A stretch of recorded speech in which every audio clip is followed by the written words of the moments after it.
So what's going on with you, Mac?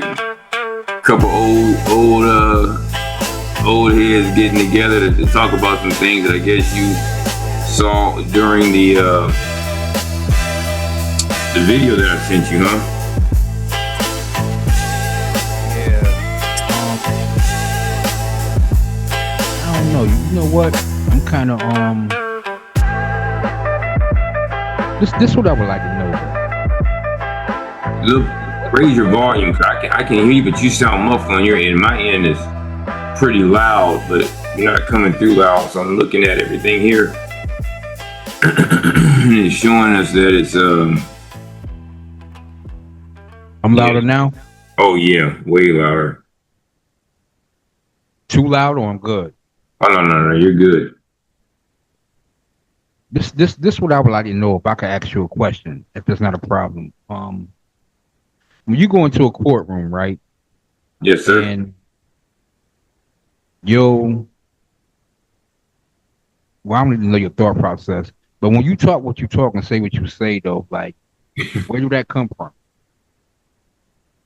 Well, it comes from me. That's the first thing. And secondarily, I just, I kind of am who I am. I don't, let me try to do this right here.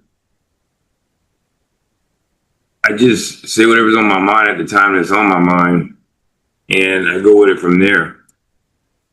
You had this energy even when you didn't have the knowledge? No. Not at all. We're powering up in on YouTube, so they'll see us as well. You know, I'm pretty sure my screens are probably showing through my glasses. We let the people on YouTube kind of flip to us, and I will just say for what it is. No, as I became more informed. Just like playing sports, you know, people that know that I play football. As I became more informed, you know, I became more confident in what my skills were. In high school, I was just kind of okay and I could play and what have you. Could have been a lot better if I had played with the same veracity that I did when I started playing semi-pro. I played a lot more aggressively. I just knew the game better. I probably missed it, having spent some time away in the military and what have you.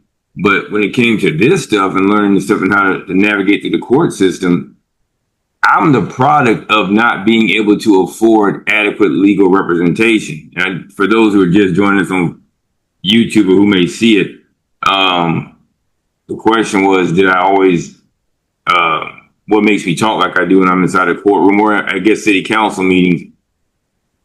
Is it me? Yes, it's me. It's 100% authentic. The probably thing that's probably the least authentic, if you're going to use that word, would be that it's difficult for me not to curse. But other than that, yeah, especially when I start to get a little bit amped about some of the things that I do know is the things I know are improper. So hopefully that answers your question, and I'm not trying to avoid anything at all. Do you think part of that is knowing that actually, like, you knowing what you know that you feel comfortable with, I can say whatever the fuck I want to say because I know what the fuck I know. Oh, I'm sorry. No, fuck that. Yeah, we're on the YouTube. Hopefully they don't get us out of there. Absolutely, my confidence comes from the knowledge.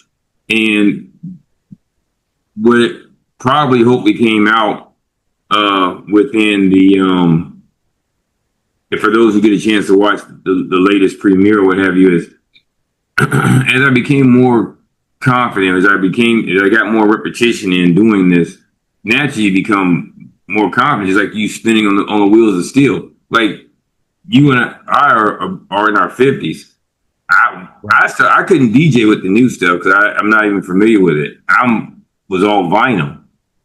I could do digital stuff as far as mixing and blending and putting together a mixtape or, you know, one of those things or a CD and that kind of stuff. But as far as if I had to open live DJ, I just couldn't do it with what they have now. I can cut, mix and scratch and blend and all that stuff, but I've never used any of the new equipment.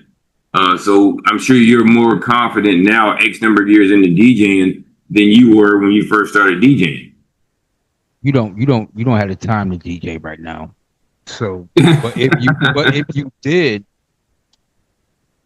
you would be good, because I'm gonna tell you what helps me with my age. With my age, whenever I do a gig, there's always somebody young saying, "You got this song."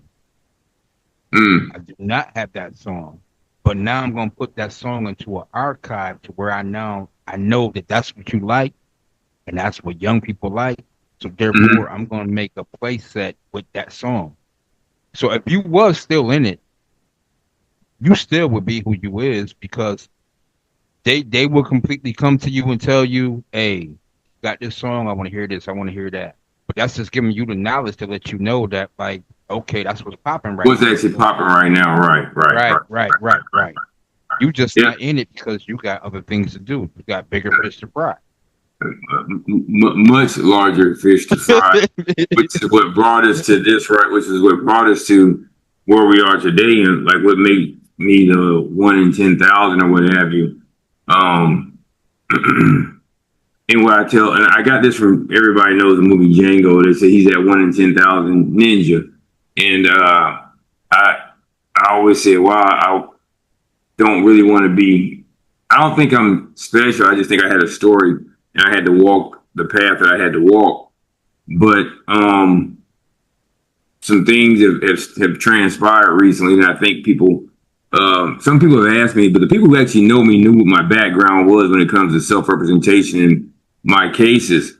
And I guess now that you watched, or you're familiar with the ordeal between myself and Gregory Holder, who was at one time a judge in the 13th Judicial Circuit, who falsely accused me of perjury in an official proceeding. That was, I think, I won't say the denouement or the apex of what happened, but I think of what I've gone through. Well, it probably is. I was looking at 5 years in prison, and I self-represented. And you had asked me a question about something earlier, and I'm going to tell you, not only could I not afford, I don't know what I could have afforded as far as representation was concerned, nobody wanted to help me because the person who had accused me was a sitting judge at the time. Against that. Right. And I was even told when I filed my lawsuit in federal court that was the issue. So to do some background and some cleanup, one of the cases that came up was a case involving the mothers of a couple of mothers of my children. Well, one, I wouldn't say is the mother of my children because background. Respectfully, before you say that, can I say something? Yes, sir. So child support is not like your main objective in what you actually do. Like, you actually started this before there was a child support issue. So you've been doing it. Well, child support brought me into self-representation. But you mean like the recent stuff? Oh, the recent stuff. My child support is done. These are settled issues. I hadn't heard from these people in years. And then what happened was the case involving myself and Greg Holder. After that case terminated in my favor, all of a sudden, here comes the Department of Revenue coming back. But when they came back, the issue wasn't really child support. When they came back, and I'm getting ready to bring in here we go. 647. When they came back, they were talking about Medicare, Medicaid. And it was $840 some odd dollars, and that's what it was that they wanted. And I just said, I'm not giving you $800 unless somebody can explain to me why I owe you $842, because I understand how Social Security works. Social Security is contributed by the taxpayers and is part of the general welfare fund of the United States. If the state's going to argue that they're entitled to it, I say, okay, just show me legitimately why I would owe this money for whatever you're saying. We just never got that far. So when the hearing officer made a recommendation, I timely filed my motion to vacate, which would have stayed everything. But even that came back after years of the cases being dormant. It's my speculative belief that everything that I've gone through over the last 8 or 9 years, not 8 or 9 years, I'm sorry, what I've gone through since the holder, actually it's been 8 years because 2016 is when I acquired the properties. 2017, at near the end, is when they filed the perjury charge. So I spent all that time from late 16 to 18 dealing with the housing issue. And then, the child support stuff was just, it came back a little bit during that time. And, I wasn't putting two and two together. I was never thinking they were going to retaliate against me.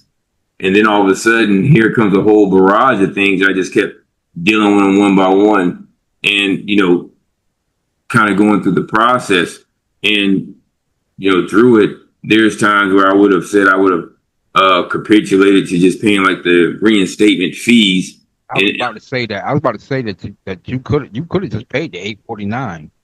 Right, well, like I did when it came time to reinstate my license, because under Florida law, let's say they suspend your license, you have one for 10 or 12 different things. You have to pay the total 10 or 12 reinstatements, and then the one license becomes reinstated. So I went through that kind of stuff, and I wasn't really wanting to do that. And, family said, man, you listen, just do this and get back to fighting these people later on. So I was like, okay, cool. I'll fight damn near anything. And what I tell people is, you think about it, if I was willing to fight for the country, for people who've done nothing to me, what do you think I'm going to do for myself? For people who I can actually identify as having done something to me. So that's part of how hopefully that answered your question. And I wasn't not deflecting at all. Definitely not deflecting. So definitely not. That's kind of how I got started doing it. And for those who need a little more clarity on some stuff, let's get to showing. And it's interesting we're doing this late at night because I guess old heads we be up just taking care of business. And there are people going to probably think that this is so unfair that we didn't. No, this is a blessing. This is what you wake up in the morning to. Right. So you see on your screen the my Dropbox. And so in my Dropbox, you see all kinds of things. So people may not have known this stuff as part of, because most people only know about me for child support, which is my niche audience. So we go into here, and here's the dockets. I'll pull up the small one because that's the one that seems to be drawing some attention. But at the end of every one of my dockets, at the very bottom, you can see when the case is terminated. And when a case terminates, it's done. Nobody's saying they couldn't bring it back, but right here it was terminated. What they would have to do is they couldn't bring back this case number. They would have to file a brand new case. So none of that's ever happened. That's retaliation. Well, speculatively, obviously objection, speculation, cause for state of mind or whatever the proper objection would be is what I would know they would raise. And so for each one of these cases that anybody who hits the Dropbox link on my main page, you'll see the same thing, and you'll see the same thing, termination of services. And we look at the dates of these cases are old cases. Like this termination date is 2015. This one I think is about the same, 2015. I believe they're all 2015. And I'll say this, I definitely did not know then what I know now. But it got, the terminations came through. And as I started to look at some of the cases, what I realized is these two, like they destroyed the documents on this one right here, file destroyed. What would happen with this, I don't know, this right here is, yeah, this right here was closed out too. And what I don't do is, because it's not really about the mothers when it comes to this stuff. They did what they did. Here's audio from hearings, probably only 7, there's only 7 in here, but you go in here, you can hear some of the audio from some of my hearings. I don't know what all's in there, and but I have hundreds of other hearings or hundreds of other files, and people can go in there and look at that as well.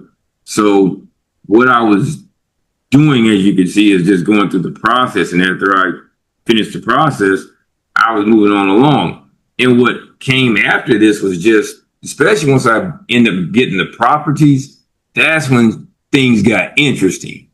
I acquired properties via foreclosure sale, and I'll get to that later on, but let me show people some official dockets. Okay, so for those who don't know, and to answer your question, hopefully it makes sense to you, I have, and I need to actually update this because I have more cases that I've actually won for, and I don't suggest, and I even don't even like showing it this way because I don't want to encourage anybody to do anything that's going to put yourself at jeopardy. I was just willing to go through what I needed to go through in order to vindicate myself from whatever the situation may be. But as you can see, all these cases are self-represented. They get no process. So if you go through my Dropbox, you'll be able to see the same thing that I'm showing you now, where you can see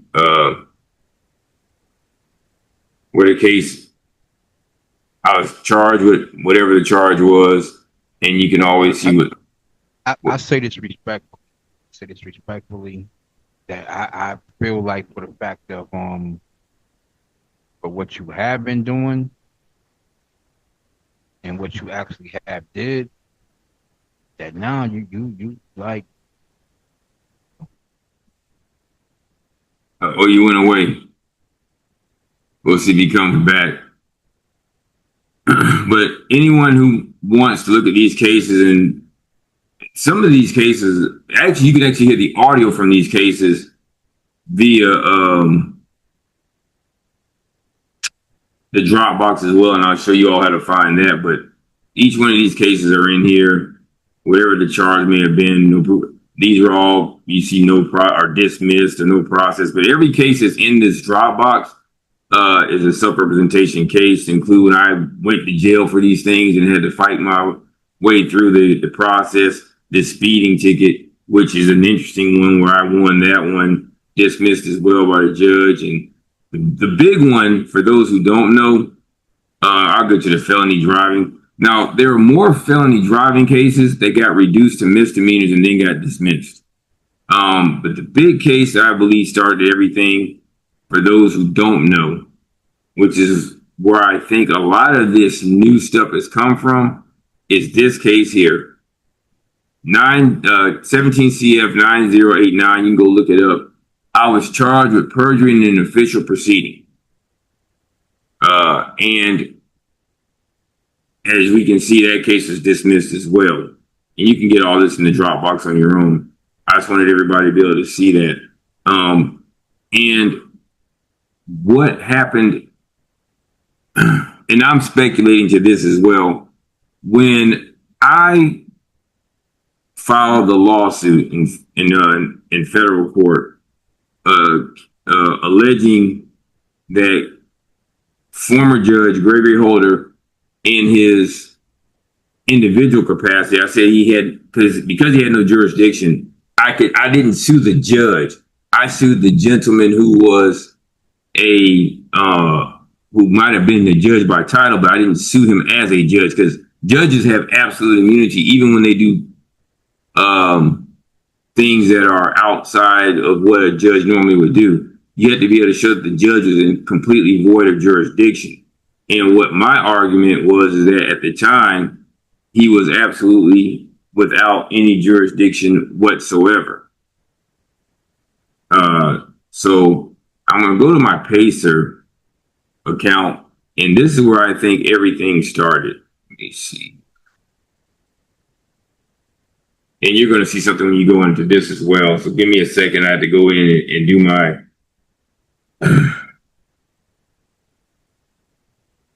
authentication, because I'm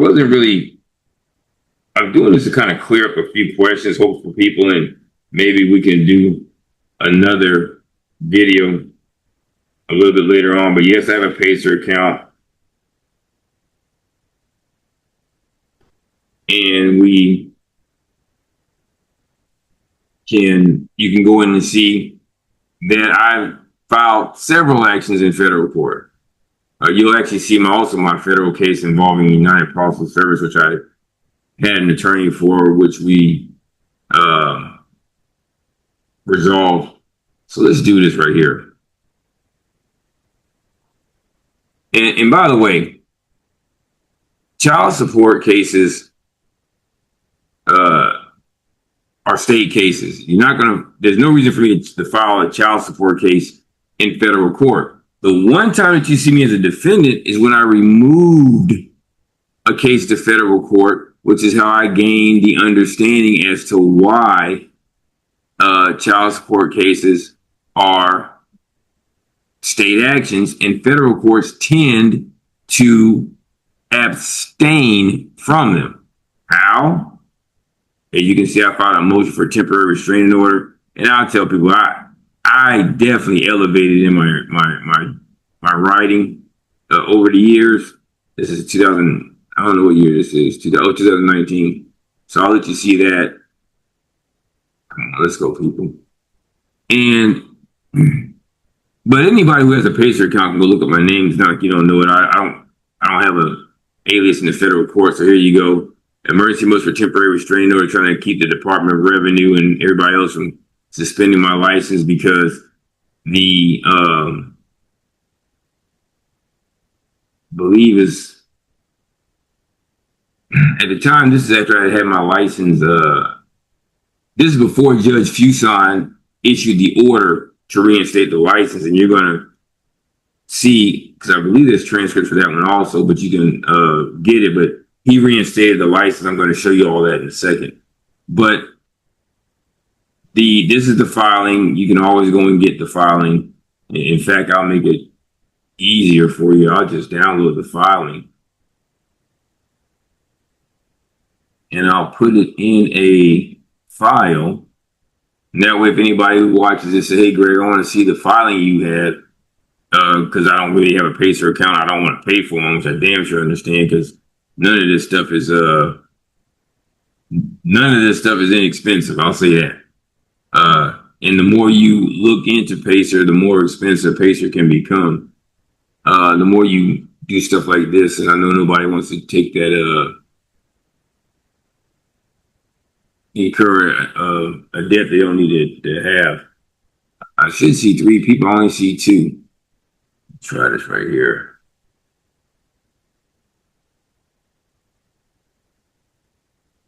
You had to unmute yourself and start your video back, DJ Mac.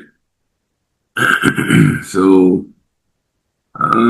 get some case background. This is for the Ball case, I believe, because the underlying case in the state court was the Ball case. There you go. And you had to unmute. I'll put this federal filing. So now everybody can see. You'll see this one. And if you ask, can you hear me? Yeah, I can hear you now. Okay. I'm going over the Pacer case because somebody said my case in federal court was something for child support. I don't have a child support case in federal court. I know that you can't file a child support case in federal court. I removed. Can I ask you a question though? Yes, sir. Do the state cases? Say again. Are they cases public? Are my cases public? No, are they cases public? Can you see their cases? The person who made the statement, I don't know. I haven't seen anything that they posted. I don't have a problem showing anything I've ever done because it's public record. And I didn't come into this to turn it into a business, so to speak, like it is. Because when I first started doing this, it was back in 2000, probably 9 or 10 or whatever. And once I came out of doing other things, I started saying, well, hey, I kind of got some relief going and other people had gotten relief. So I said, let me try to help more guys by doing this and doing other things. And I just continued to grow. So when things started coming back, especially as I became I'll say more savvy, things were happening. And you know, like this is the order from the federal court that explains to you why federal courts or courts of limited jurisdiction are empowered to hear only those cases within the jurisdictional power of the United States as defined by Article 3. Child support cases typically wouldn't fall into that category because child support cases are state cases. But I'll put this document inside of the same file folder. This is called an order of remand. And people can go through it. That way we don't spend hours doing things that aren't necessary. But I think for those who may know, and here you go, the clerk is directed to remand this case to the 13th Judicial Circuit in Hillsborough County, Florida. And they'll tell you why it had to be remanded as you go through this. But if you became a member and you go into one of my classes, I actually go over this order.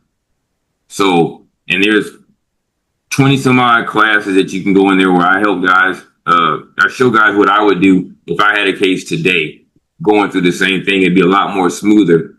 And I also didn't have the luxury of having a knee. You know, I had people who were telling me things who had never had any in-court experience. And so that's one of the things that I have. But let's go back to something else I would show people before. There's places where I'm the plaintiff, as you can see, in many instances.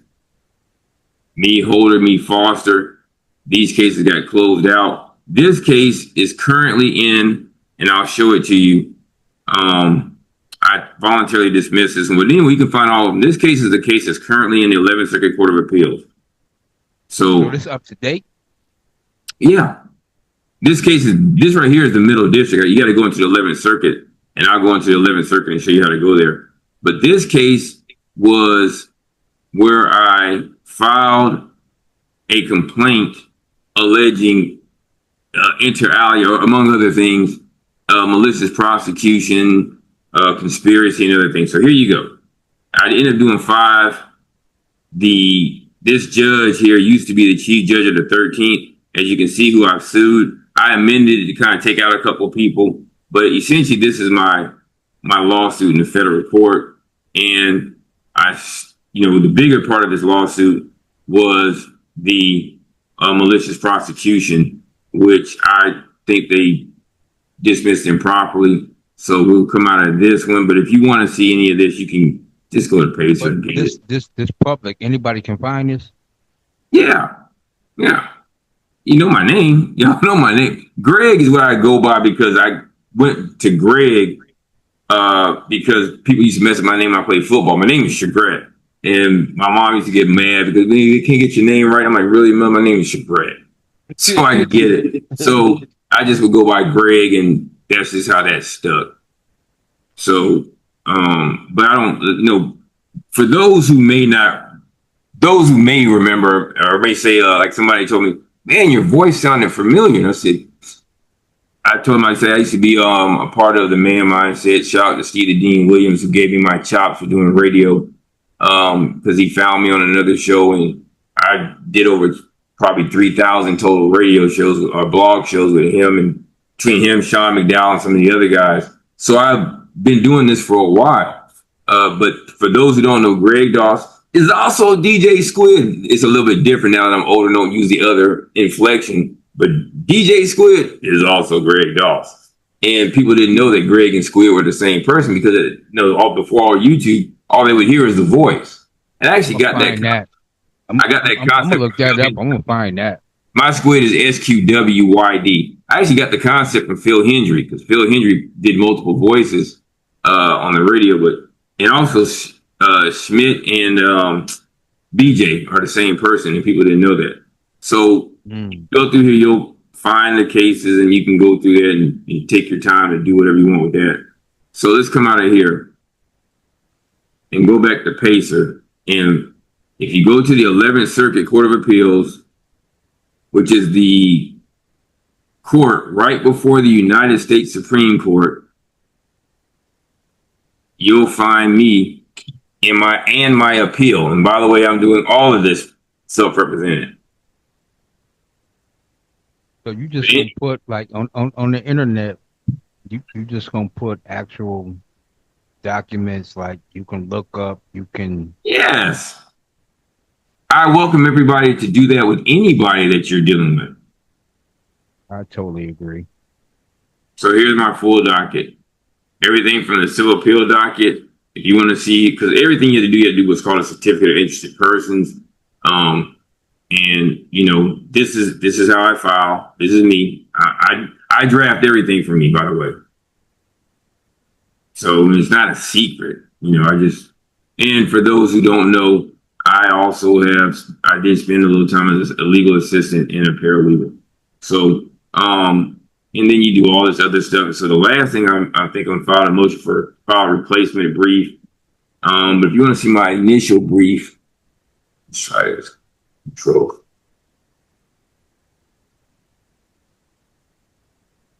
I'm glad you did that because I could see it better. Yeah. Briefing notice, and by the way, what they say on you about making sure you file what you need to be filing, because they will get on your behind. You have to file, and if you want to read the rules. So I don't want to give any legal advice because what I'm doing here is not legal advice, nor should be construed to be legal advice. It's just two DJs having a conversation. But you asked me some questions and made some suggestions to me, and I'm like, okay, I really don't care about the other stuff, but I think I'm more concerned about the shot at credibility, and this shows that I've been doing what I've been doing for a long time. And I don't suggest people run off into any of this. I always suggest you get an attorney. That's just me. And because the nuances are where you get stuck. And I pay money to attorneys for consultations, what have you. I'm trying to find where this is appellant brief. Let's see, it's appellant. On the appellant.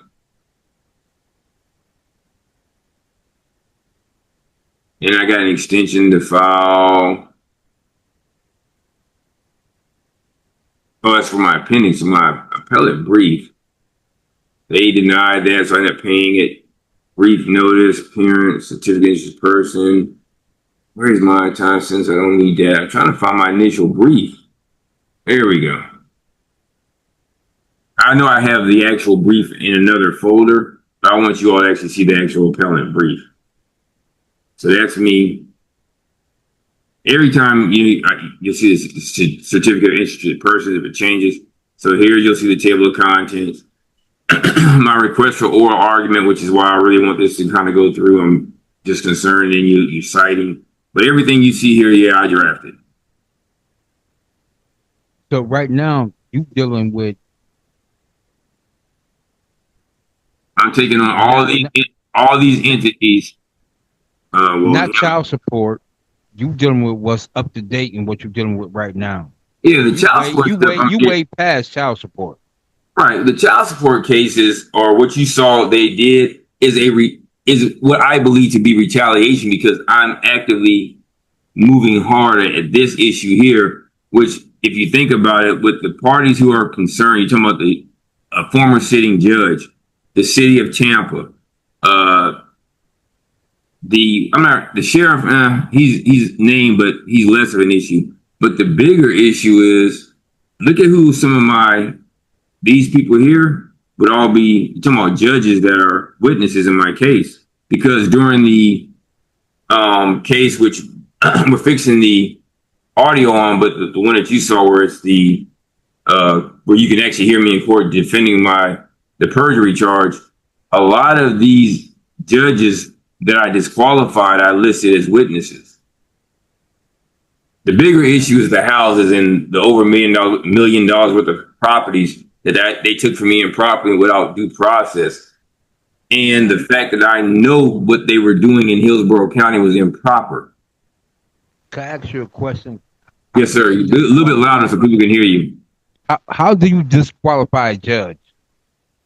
How did I disqualify? Or how did you disqualify a judge? Good question, but hopefully everybody can see this so you can all go in and pull it up yourself. Just go to 11. If you have a PACER account, just go to 11th Circuit Court of Appeals and you'll see what I filed. So you want to see the disqualification of a judge. Let's do that. And did you disqualify one judge or more than one judge? More than one judge. Shit. I'm sorry. Damn. Mm.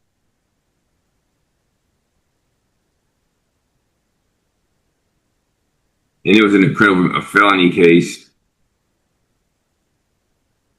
And I've also done my own auto negligence cases. I've done a couple of those. So here's a case everybody's talking about. So you just gonna keep pulling up actual documents? Yeah, it's public record anyway. And you can see the parties. The state of Florida brings the action, events. The beautiful thing about Hoover is you can see everything. And if you don't live in Florida, that's y'all's own fault. So let's see. And you see how much was done. Let's see. I do Control F. There you go. That's one of them. This is back in the day when I was putting all kinds of stuff in my filings. I wouldn't necessarily do that. You see how Haynes versus Kern is not proper. I wouldn't use that right now, but I like this Matthew using thing that had to do with biblical law or something.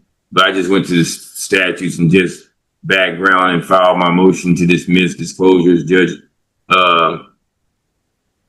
actually, this is going to move to disqualify Judge Nash. He first denied it. Continuing presence of holders influence. My writing has definitely evolved. Have reason to fear. I'm gonna let better.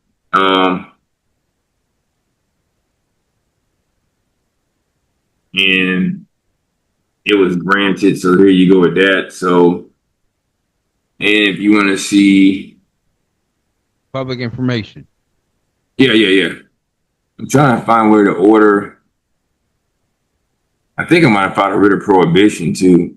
Letter to court order, acknowledgement, motion, minute motion continuance. He eventually disqualified himself. So motion for continuance. Let's see what that is. That was me. And I'm much better right now. So you can look at how you can watch my evolution, especially go back to my earlier filings in my child support cases. I wouldn't do none of that shit now. Give me stuff now. Let's see this here. Right, you gotta have a 10 terabyte computer. So this came from the Supreme Court of Florida, where he assigned this judge out of another district to come to my district to preside over my case.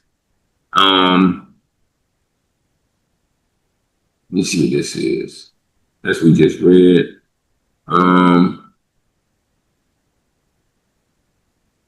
Here it goes. This is what was weird to me when I first saw it.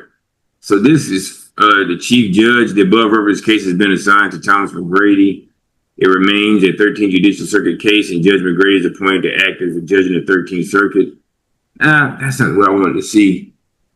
And I'm kind of looking at some of the stuff, wondering, where are all these guys? I can show you where they disqualified. Let's see.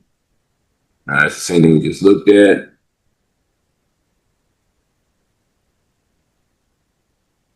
Signing here. Because my dismissal is up here somewhere.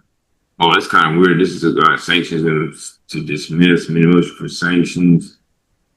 I was asking them to dismiss again. They didn't give me any of my damn discovery in this case, which is where the 7,000, I found out the 7,000 emails, it kind of blew my mind because they claimed that they had given me everything. Let me see what this is. Oh, it's a request for information. This came in this case after the case had been dismissed, but this is where I found out, doing this is how I found out that they had the 7,000 emails, because they never told me about them during the proceedings. Here's a dismissal, by the way. Right. Yeah, ordered in judge, court has dismissed it. So you didn't know the 7,000 emails even existed at that time? During the criminal proceeding? Hell no. I didn't get really any discovery. I'll show you what they gave. I'll show you what they gave me. I'm looking at this because I haven't been inside this file in so long because there's no need. It was dismissed in 2018, as you can see. This is when I was, because I actually had to turn myself in for a bond. I paid $2,000 to turn, because I had to turn myself in because they had moved to prosecute me. Material. I wonder where all these are.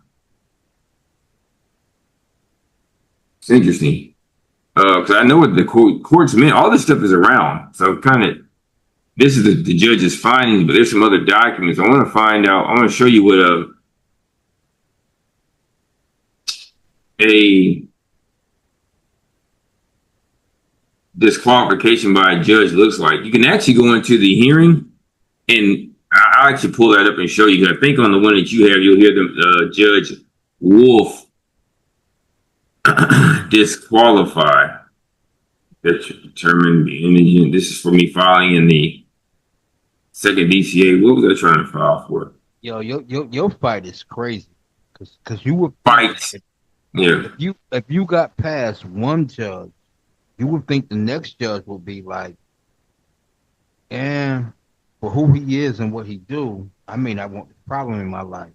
And then you get past that judge, you would think the third judge would be like, if he got past two, I don't want this in my life. Oh, here you go. Here's what here's what it looks like. See that? For those who don't know, this is in accordance with the Florida rules. The clerk is directed to provide a copy to the chief judge. Consideration requesting an out-of-circuit judge be appointed, and he disqualified himself. But that happened. Not only did he do it, so it's disqualification. So let's go this. That's crazy. And I say that respectfully. That's crazy. There's another judge that was disqualified. I know that's me disqualifying him. In order of motion reconsider, order disqualified. Oh, I'll tell you what this is. When you disqualify a judge, any order that judge, or put it this way, when I disqualified the judge, so judge one, he didn't issue any order, but the second judge issued an order. When I went to the third judge, I said, I need you to disqualify. I need you to reconsider all of the orders that the previous judge did. So this is the whole process. So like I said, I was prosecuted for over 7 months. And if you want to look at, and it's right here, you see, this is crazy. So as you can see, here's what the information looks like. And anybody who's ever had any criminal cases, perjury. And this is what they claimed I did. Made a false statement, which I did not believe to be true, that I was indigent, didn't own any property, never made a statement, never said that.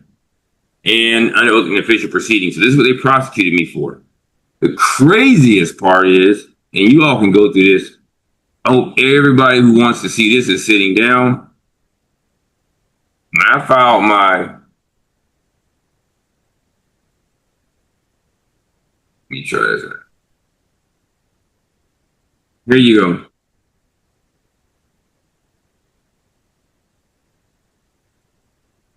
I filed a motion for a statement of particulars. And this is what these people came up and. So here we go. They filed a couple of averments as well, and the Muirs. But anyway,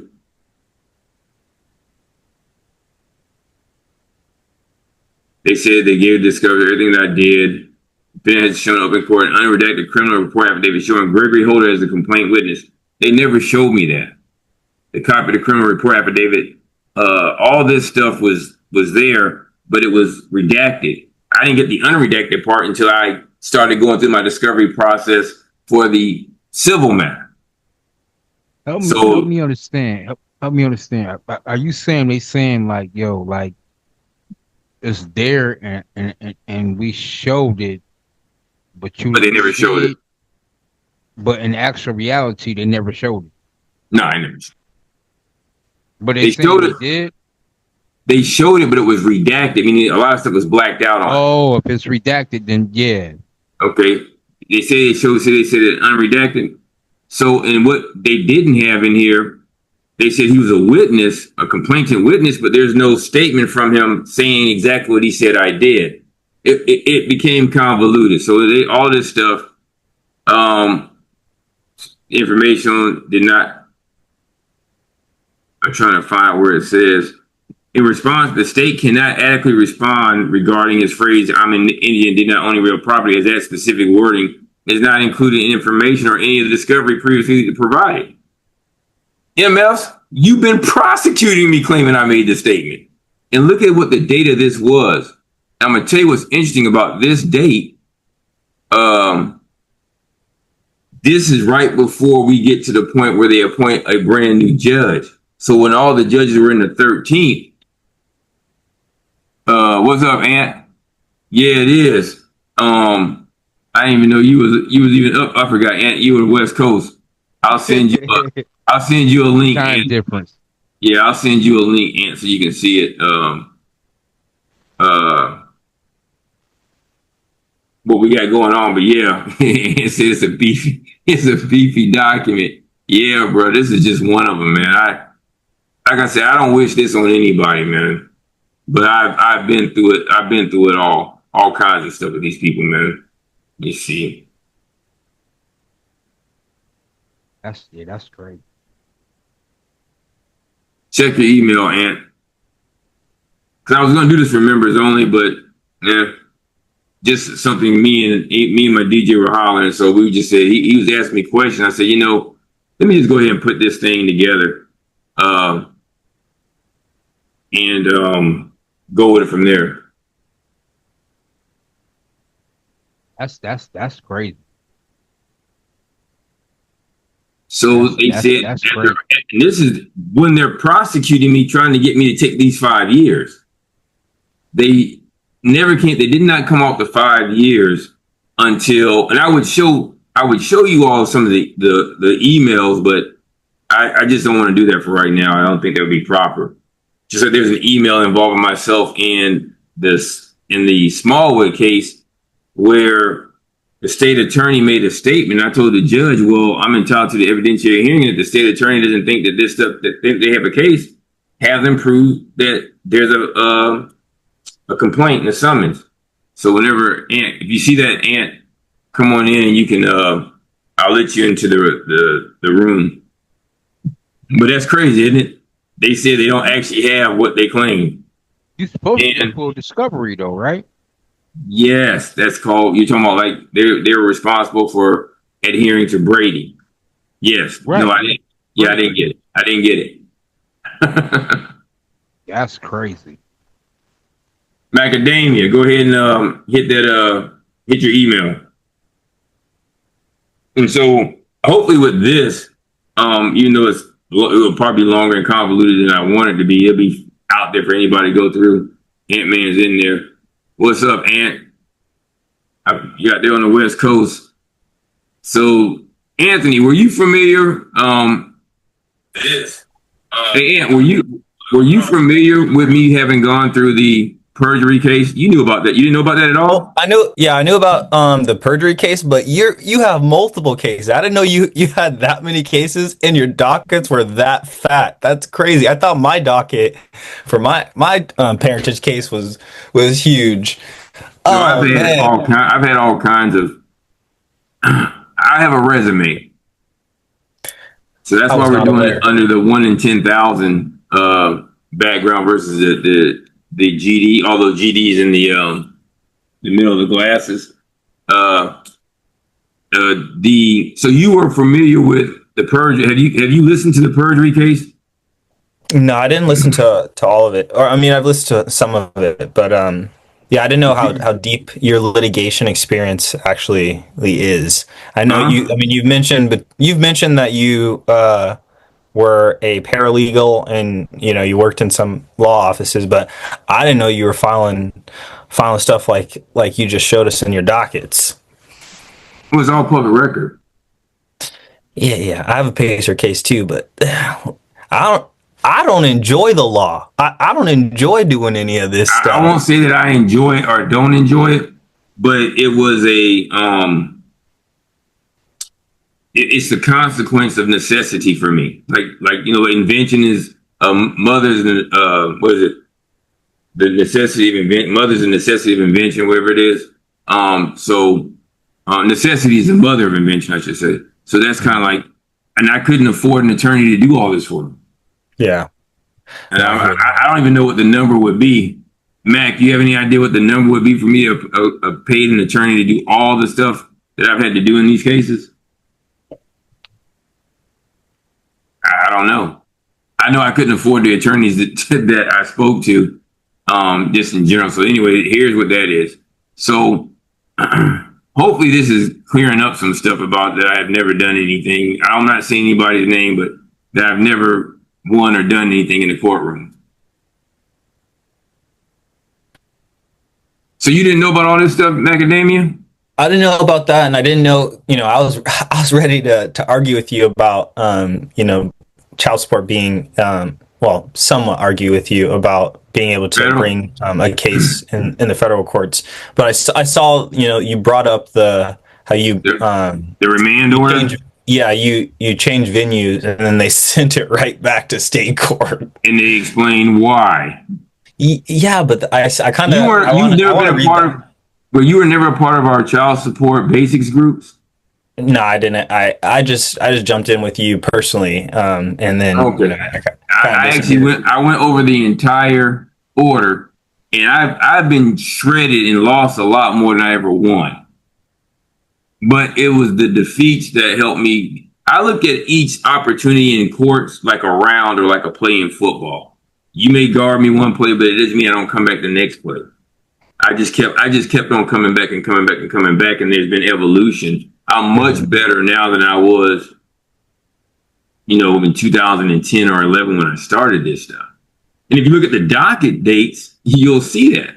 That's what shocked me too. 2017, I'm like, dang, this guy's been at it, and he's still getting up, still doing this stuff, because they're still pulling, shady stuff on you, even in your Court of Appeals case. So Cases. I'm glad you brought that up. You brought that up. So let's go ahead and do this for people who don't know. I don't know how you deal with it, because I know you got your disclaimer about lawyers, but they keep on hitting you with the wildest things, and they're supposed to be highly ethical individuals. I'm not going to speak to that. I say nothing to straighten about attorneys.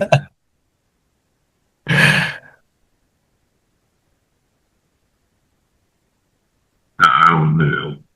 For those who don't know, I filed many.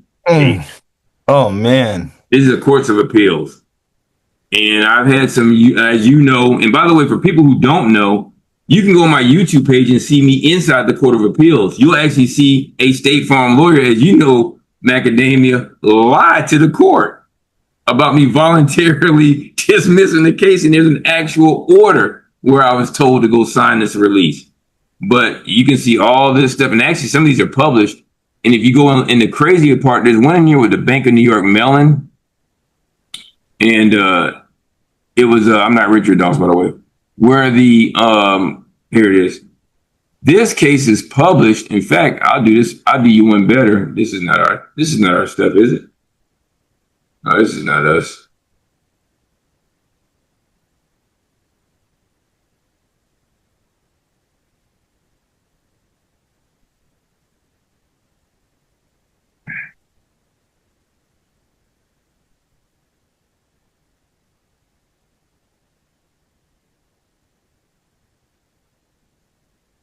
I didn't know.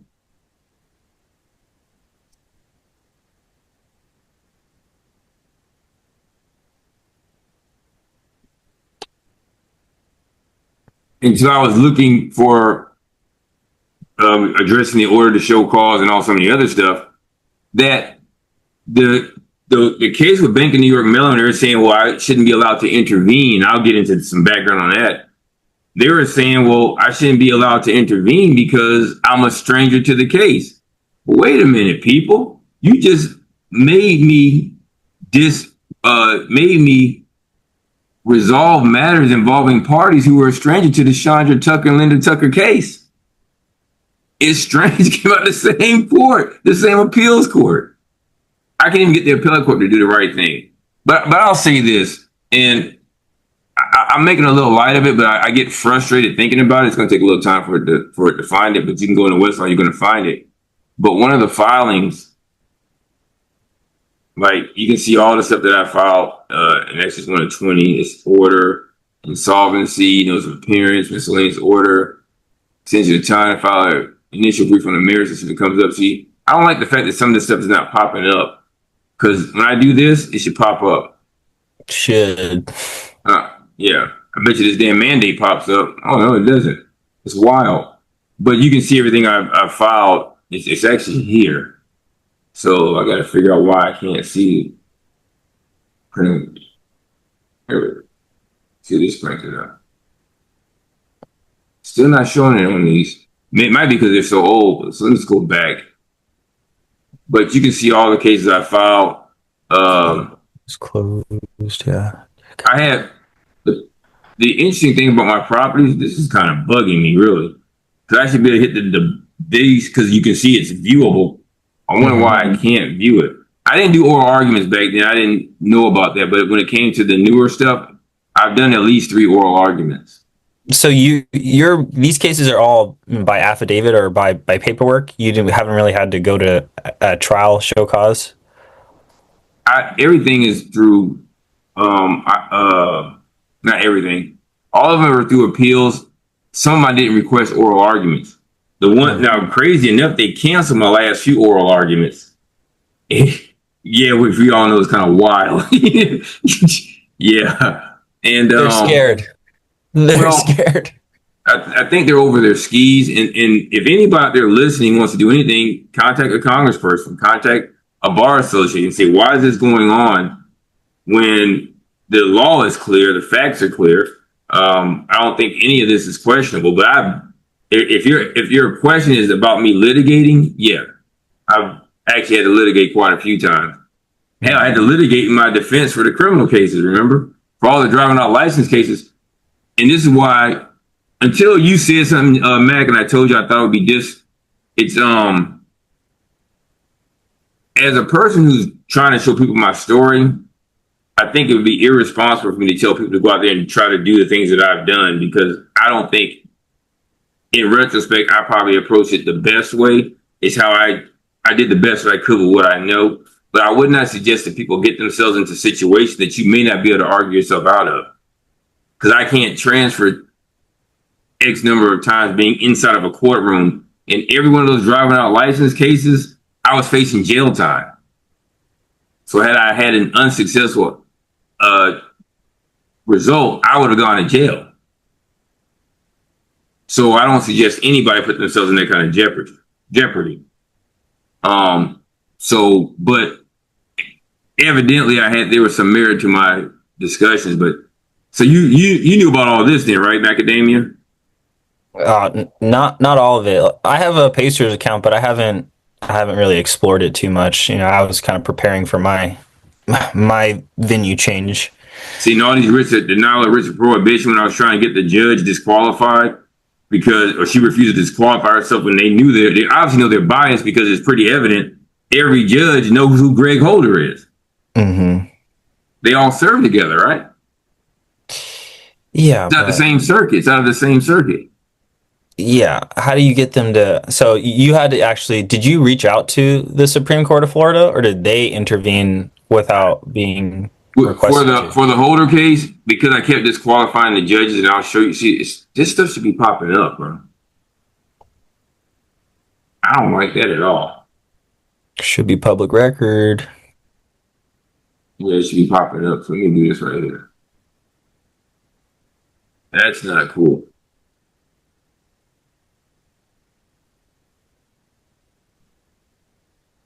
I might do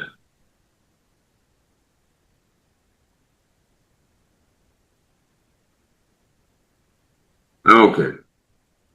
So let's see what I got going on some of these right here. Writ of prohibition, appendix. Here's some orders, amended appellate appendix. So is a writ of prohibition just what you guys call an injunctive relief? Prohibition is prohibit a court from doing something. Yeah, okay, yeah.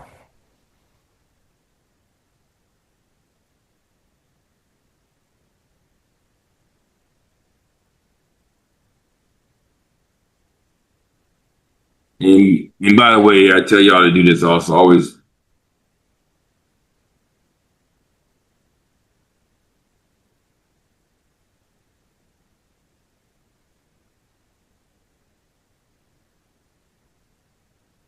I'm trying to find a writ of prohibition.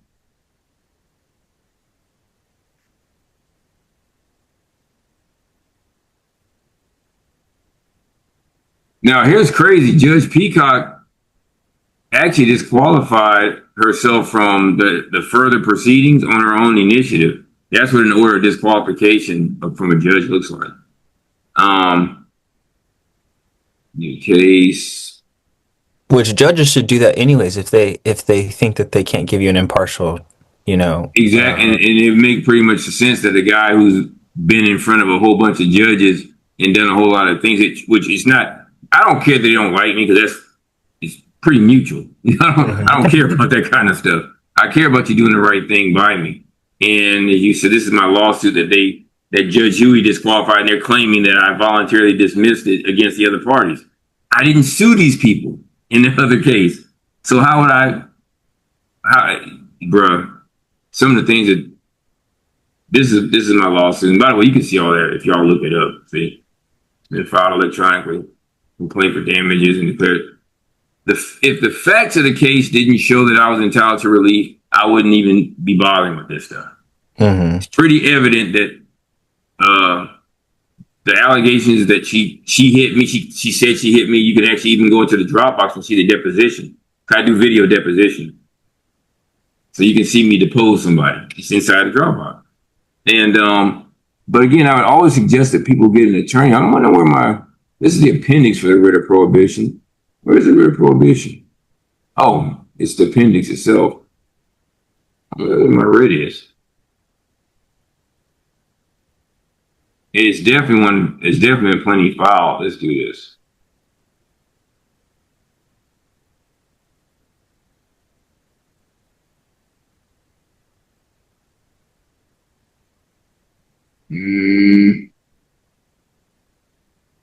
I definitely did it because it's oh, here it is.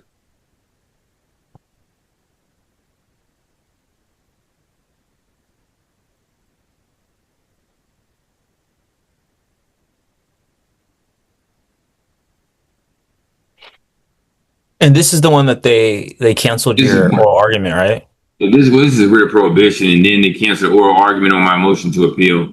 So here you go, appendices, and then the case sightings. But Macadamia, you have some of this stuff, right?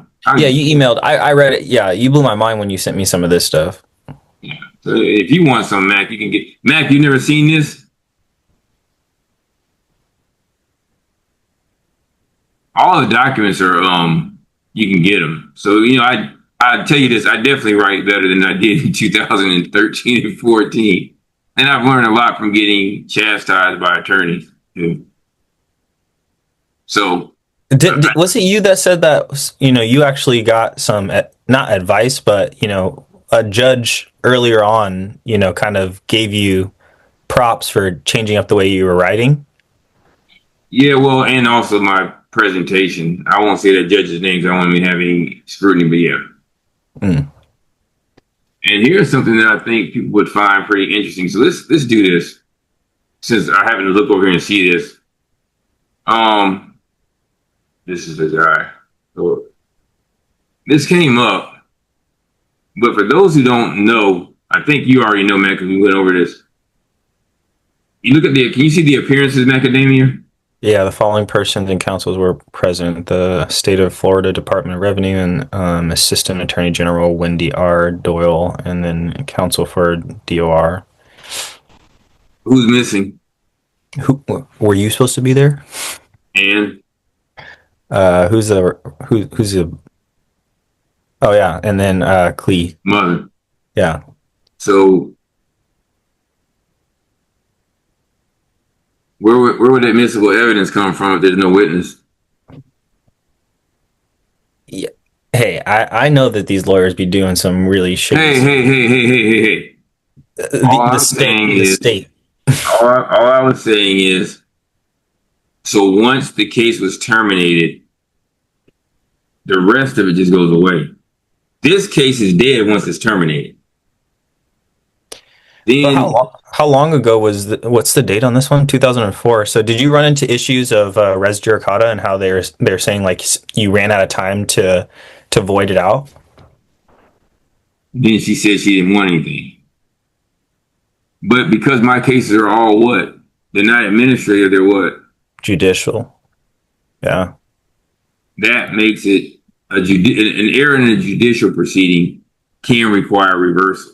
Administrative cases aren't held to the same strictures as a judicial proceeding. But she got rid of it. But the reality is, once it's terminated means it's done. We ain't got to go through pulling up stuff. I don't want to give a narrative. Go look up yourself. Get it? I mean, I get it, but you know, a lot of people aren't going to do that. They're just gonna pay. Or, Well, that's why they're not very good. Yeah. Let's see. Process. Establish.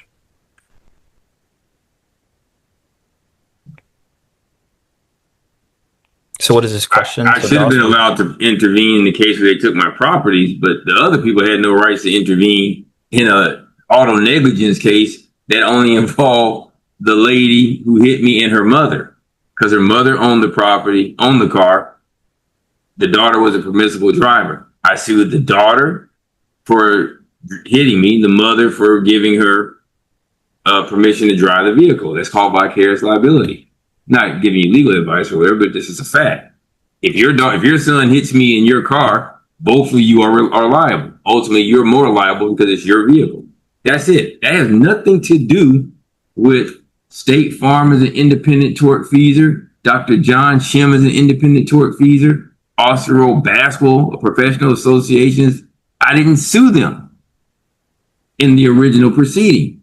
I sued them in a subsequent proceeding, but the case was dismissed because the judge improperly implied that I released everybody. No, I didn't. I have no authority to release them because the court had no jurisdiction over parties that were not properly in front of the court. None of them made an appearance in the underlying case, the other case.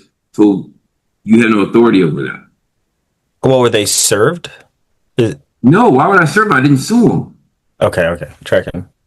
I sued Shonda, this cat here. So anyway, where's this DOS at? I'm trying to figure out how I end up finding it with the DOS versus what have you. Which you actually saw it in there, but I saw the DOS name. I said, well, damn, that me? I said, shit, it was me. And that was one of the filings that was filed by one of the attorneys. But look it up. You'll find it yourself. But let's go back to where we were talking about with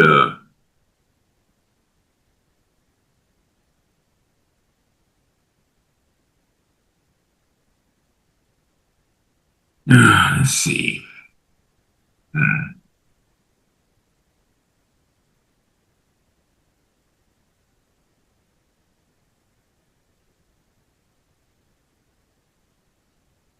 And I know that, Mac, you're saying we should put links to each one of these cases. I gotta have somebody figure out how to do that shit for me. Do that thing for me.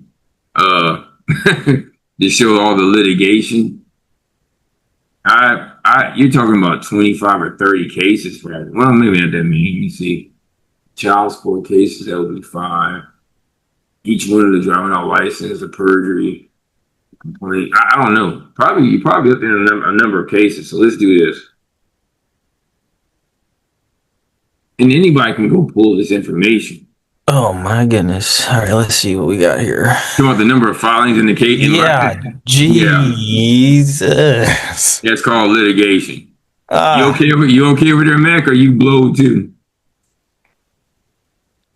My goodness. Okay, complaint. Mac, you there? Oh, 1 second. Yeah, unmute. You gotta unmute, Mac. I don't know how you do that, but this is what a summons looks like. There's the complaint.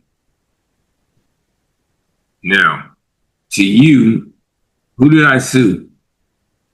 Pretty clear. Who did I sue? Let's see. Yeah, Chandra and Linda. You see State Farm? No. Even though State Farm is their insurance company, do you see Austin Road Basketball? I do not. You see Dr. John Shim? I do not. So even though they may have done some things as in the course of me in the litigation, they have nothing to do with what happened on everything. That this complaint is about the events that took place when? On the 16th of January 16th of 2017. Yeah.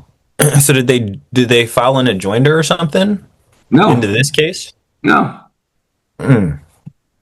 Or a motion for intervention or something? They didn't. What would have to intervene? State Farm is the insurance company. Chandra, Linda Tucker paid her premium for State Farm to insure her interest up to the limits of her liability coverage. State Farm, in accepting the premiums, accepted the liability. Accepted any liability she would have up to the limits of her liability coverage. State Farm subsequently hired Austin Road Basketball for representation of the Tuckers. Nothing that they did after that date, January 16, 2017, has anything to do with January 16, 2017. Well, didn't she shift the liability? Isn't the insurance company the one who's going to be taking care of the liability? But they're not being sued. They're taking her liability, not their own. Now, if they do something improper, you're talking like maybe bad faith or whatever, maybe some lawyer looking on can say, hey, why would this go on? Hey, that's what happens when you deal with a jurisdiction in question. So let me show you what this is right here. There's only one of these. Notice of appearance. And who is he representing? Okay. That's for both of them.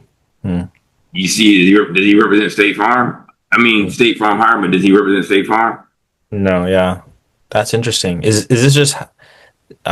this just doesn't seem like how it should happen. It's not how it should happen. And then you do the request for information. I do an amended complaint. And then right here. Amended it. Remember me bringing this up in one of the other court cases? Let's see. Amended certificate of attendance and authority. Under rule, you have to do this 10 days before any mediation, anybody who has an interest in the action.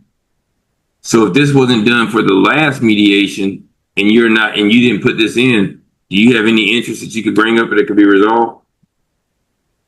Undersigned counsel filed notice of state. Does he say he represents State Farm as an independent tortfeasor? Nope. Does he represent Dr. John Shim? Nope. Here's the problem. So I think, Mac, you were saying, why didn't you just fix it the first time and be done with it? Is that what you were saying one time, Mac? You gotta you gotta unmute your phone, Mac. Cause it won't let me unmute you. They should have just they could have just fixed the problem. Okay. So there you go. So there's a whole lot that's gone on for a whole lot of my cases, which is wild as hell. Even when you see them like these motions for sanctions, I'm interested to see how this is going to work, because you owe me an evidentiary hearing, and in order for that to be proper, I had to have no basis in fact or law. That ain't the case. They try to sanction you? Yeah. It's going to be interesting, ain't it? Because they ain't going to get the damn thing. On what basis? Whoa. They're saying that the filing that my subsequent lawsuits were frivolous. How? They're based in fact and in law. But this is what happens when what are lawyers? A lot of people talk a lot, but when you really go in and fight, what happens is they're not used to somebody who fights back. Exactly. It fights back, not just fiercely, but properly. So let me see something. I wanted to show you all. Greg, can you hear me? Yeah, barely. All Can you right. hear him, Plaintiffs. Macadamia? Yeah, I can Let hear. me He's pretty light though. Can I ask you a question, right? Yeah. Um, okay, I know the fight that you've been fighting, the struggle you've been struggling with. As Huh? far as, because I know you got grandkids, I know you got kids. This is the question I want to ask you. Like, yo, like, what do you think we can do to prepare our younger generation for actually what you've done right now and what you're doing? Like how do we do that though? Because they may not be interested in it. They may be like, I'm not trying to do that, or I'm good, or like. But what would be your advice to be like to help me being an older person, like me and you around the same age or whatever? Like, how do we prepare our younger generation to be like, Well, you live in an era of anti-intellectualism, and people are downing the benefits of an adequate education. And we're the only so-called developed country who doesn't put an emphasis on education or on academics. that's a fact. You can't. It's not sustainable. They have to want to be knowledgeable. You know, we social media in this country, which is why other countries probably have a big lid on their social media, allows the loudest voice to seem like it's the most popular, or maybe the most popular voice to sound like it's the most informed voice, when many times it's not. That's a fact. In a exchange of ideas, I want to call it debate, and you put out the facts. Facts can sometimes be drowned out by drama or emotion. And when it comes to doing this, I believe because I'm a product of the civil rights movement, I'm a product of that generation. I do things almost like you say from the mud. All I did is I constructed something. I have an idea. I know how to read. And if you can't comprehend, you can't read. I know how to write. And I was also always willing to admit what I didn't know. So that allowed me to grow. Even now, you know, when people show me things that I don't understand and I can process, and I take the time to process it and realize, hey, this is how this works. I'm willing to learn it. A lot of people want to say, I don't want to learn something else. I want something else to fit where my mind is. And life doesn't work that way. As it relates to what you're looking at on the screen, they try to claim that this is the same thing as a mediation settlement agreement. And it just isn't. Florida law doesn't call a stipulation of the parties and a mediation settlement agreement the same thing. Simple. Like where you took that to.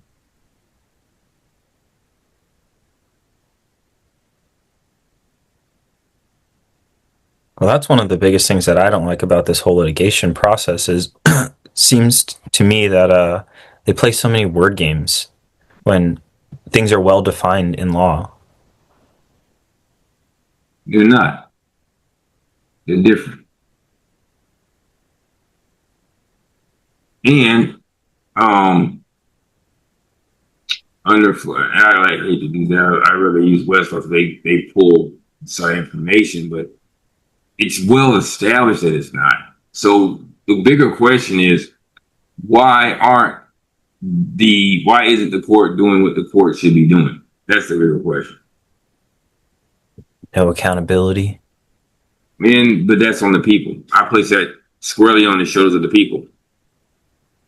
Even my motion to vacate the final judgment she did, this is what my motion was. She wanted to deny it, but it is fraud in the court, and fraud has to be done by an officer of the court, which would be the attorney. Is that true? Is that true?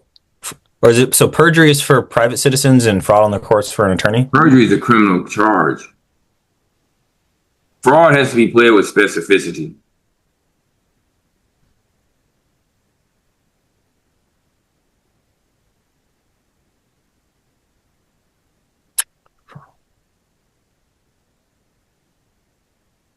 What is needed to fraud on the court to prove?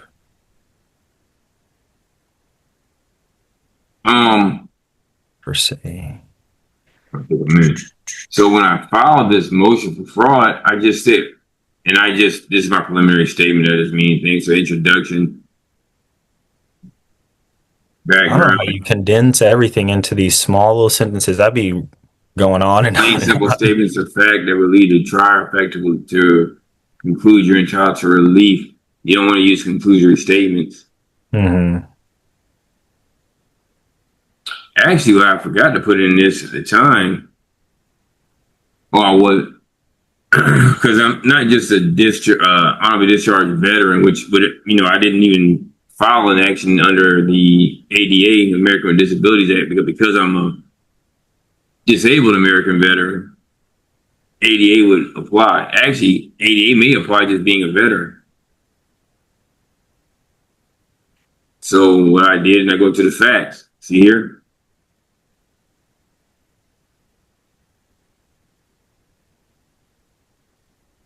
Now, should an attorney file an action on behalf? One question would be: is it permissible for an attorney to file a pleading on behalf of a client that they do not represent, particularly if the client they don't represent or have not filed a notice of appearance for is a business? Because under Florida law, all businesses have to be represented by an attorney.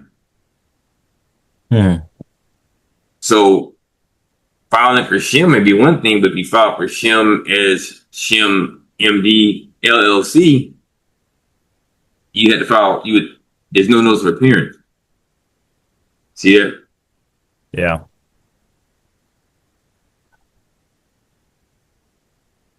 And I've been taught attorney cannot be a witness. I can't hear you. I said I've been taught attorney cannot be a witness. What do you say? Attorneys can't be a witness, is what he's been taught. Oh yeah. Unless if they become a witness, then they can be cross-examined, right? Hmm.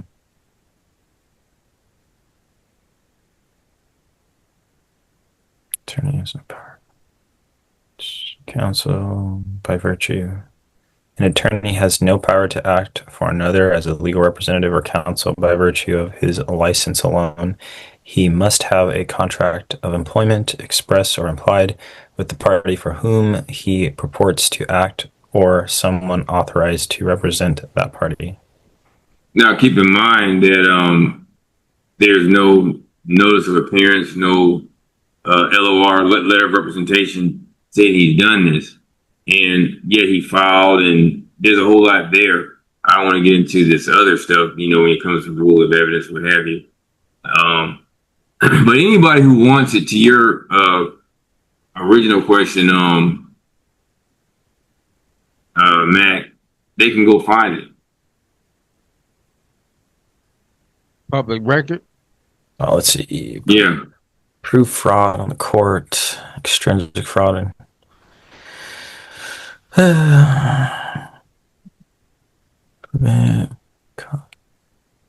So as far as court go and court proceedings, anything that you did, you can look it up. Yeah.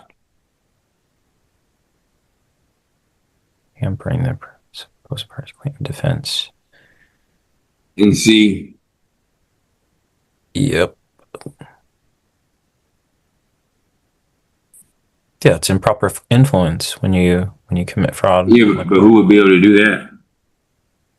Well, a pro se litigant. That's what I was trying to clarify and understand. So, Pro se litigant commit fraud on the court, you could probably lie, and that would be something else that would probably cause somebody else to like the judge may find that you perjured yourself, or that could possibly come up. But typically, fraud on the court has to come from an officer of the court. They have to do something that said they have to be able to get the action started. So you could I see what you're saying. Could you potentially file a pleading that so drastically mischaracterizes what goes on that the court begins to move in a certain way? Now, if you lie during the process, I don't know what that would be, but if an attorney does it and it does these things, that immediately would constitute fraud. Like essentially, attorneys also, if you read the rules of professional conduct, I'm not giving legal advice, shouldn't do anything unethical, right? I've been trying to make sense of that for a while now. So, judges too. I know that judges aren't, acting as attorneys while they're judges, but they've got they've got the judicial canons to manage and make sure they're in compliance with. Fraud is a question of fact revolving around intent and credibility, typically resolved by the trier of fact, often the jury. There you go. So what level is clear and convincing? Is that the lowest bar? Yeah, seems to be. Okay. Then you might want to say, what is the standard of review for determining what's clear and convincing? Greg, maybe you can help people understand. I just want to say something that maybe people may not understand, though. I can't hear him. He wants to ask a question and help people understand. You still can't hear me? When you get closer, I can. Oh, okay. Can you hear me now? Yeah. I want to ask a question, right? Like, how can,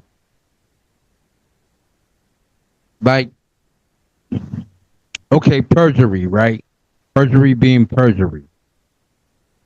Like, if you haven't actually done nothing wrong, like, how can you, just for people that don't understand, how can you actually, perjury is perjury. Like, you being in position to where it's to the point to where they saying, I don't know, how can I say it? I'm saying it for people that don't. This is what you want to ask. What like you purchased yourself? No, here you go. What are the elements with perjury? That's you ask yourself. Under what state? I'll go Florida. Just do Florida. Let's see what we got here. Core elements of perjury. Now that's one place to go, but you know what I would do? The statutes at large. No, Florida statutes. Yeah. Yeah.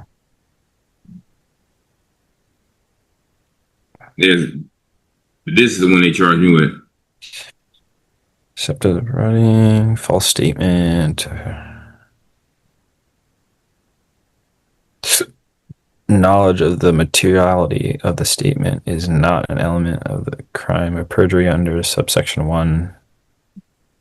Whoever makes a false statement which he or she does not believe to be true under oath in an official proceeding in regard to any material matter commits a felony of 3rd degree, punishable by here. But whoever makes a false statement which he or she does not believe to be true under oath in an official proceeding that relates to the prosecution, that is a capital, that wouldn't matter. Knowledge of the materiality of the statement is not an element of the crime of perjury under subsection 1 or 2, and the defendant's mistaken belief that the statement was not material is not a defense. You'd have thought that if they had me on anything, that would have been pretty easy to prove. It doesn't matter if you make the statement not knowing it. But in my case, I never said and did anything. The judge and the cop lied. They just didn't expect me to fight back. And then the prosecuting attorney have to take up the case too? You have a duty to, if your question is, should the state attorney have just dismissed the case on this? The state attorney and every judge before Judge McGrady should have asked the same question: what's the official proceeding?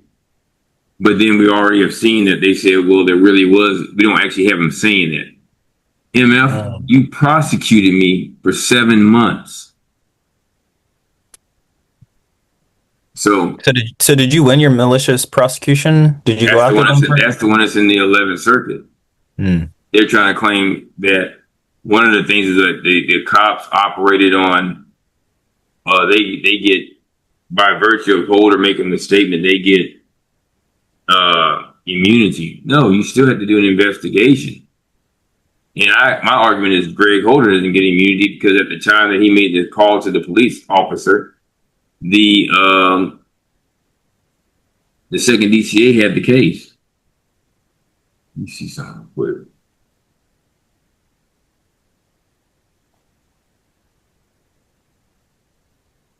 Yeah, I hate let's do this right here. doctrines. The immunity doctrines are so terrible. Well, you can pierce it in Florida. They violate a well-established right. So let's do this right here.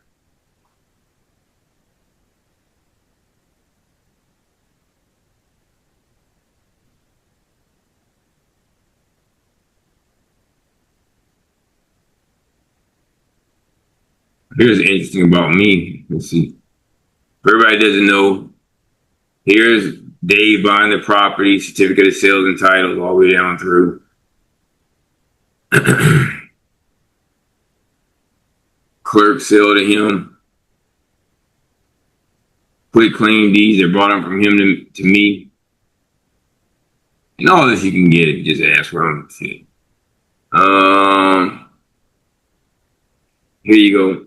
Here's the case management conference that while we were under stay, Holder called this, right? But here's the interesting thing about this. We'll go ahead and announce your names for the record and we'll proceed with the case management because I was late this day. Amazing how the universe works. And here's the court. This is Holder, by the way. Good, thank you. I went ahead and even though I checked the Second District Court of Appeal website this morning and again this afternoon and repeatedly through the day to see what, if anything, had been done by our appellate court as it relates to what they have been treating as a motion to review, whatever that is. And in any event, there's no definitive action, and as such, we're pretty much stayed. So I don't know, but if any attorneys out there looking, any judges looking, if you're stayed, then why did the rest of this shit go on? And in this, he questioned me about some things. Specifically, he's saying that I said I don't own any property here or anywhere in the world, which I never said. He said it. And that only becomes interesting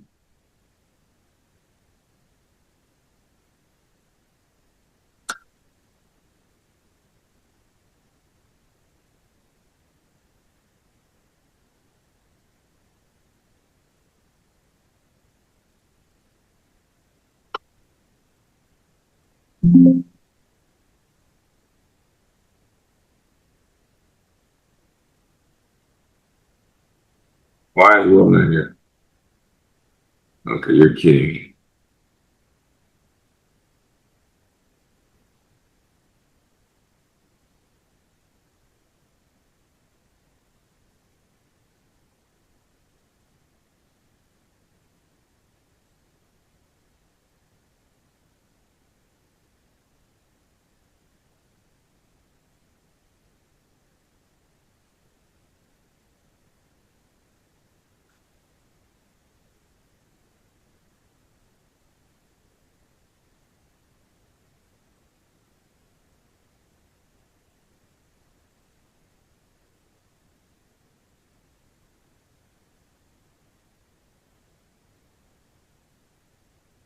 And if anybody wants to, you can get this out of the court records too.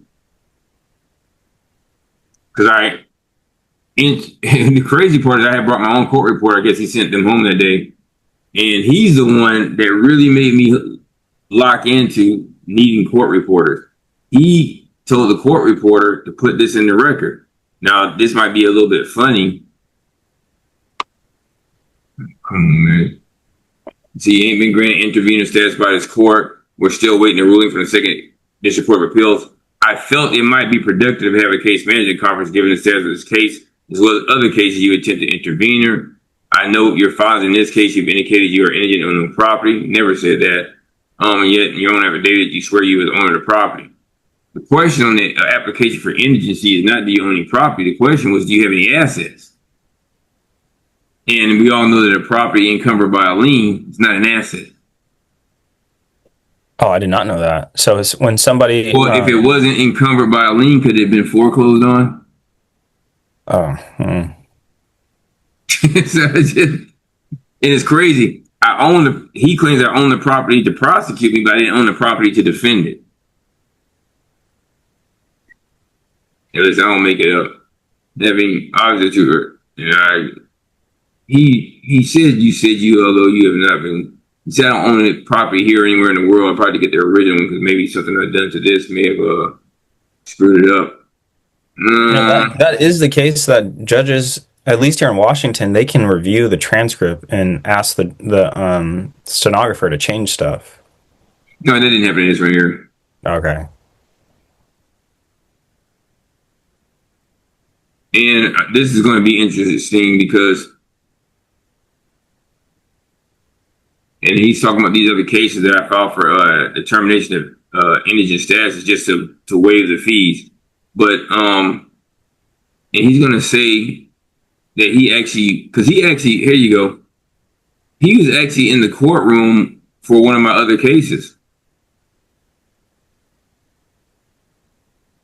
He's inside the judge's chambers, in fact, which is interesting. When he's inside the judge's chambers, Judge Barber's chambers, it was after I filed the application for determination of indigency status, and it was after he made the phone call to Mike Victor. And I'm going to show you that because Mike Victor's police report says the date that the judge called him.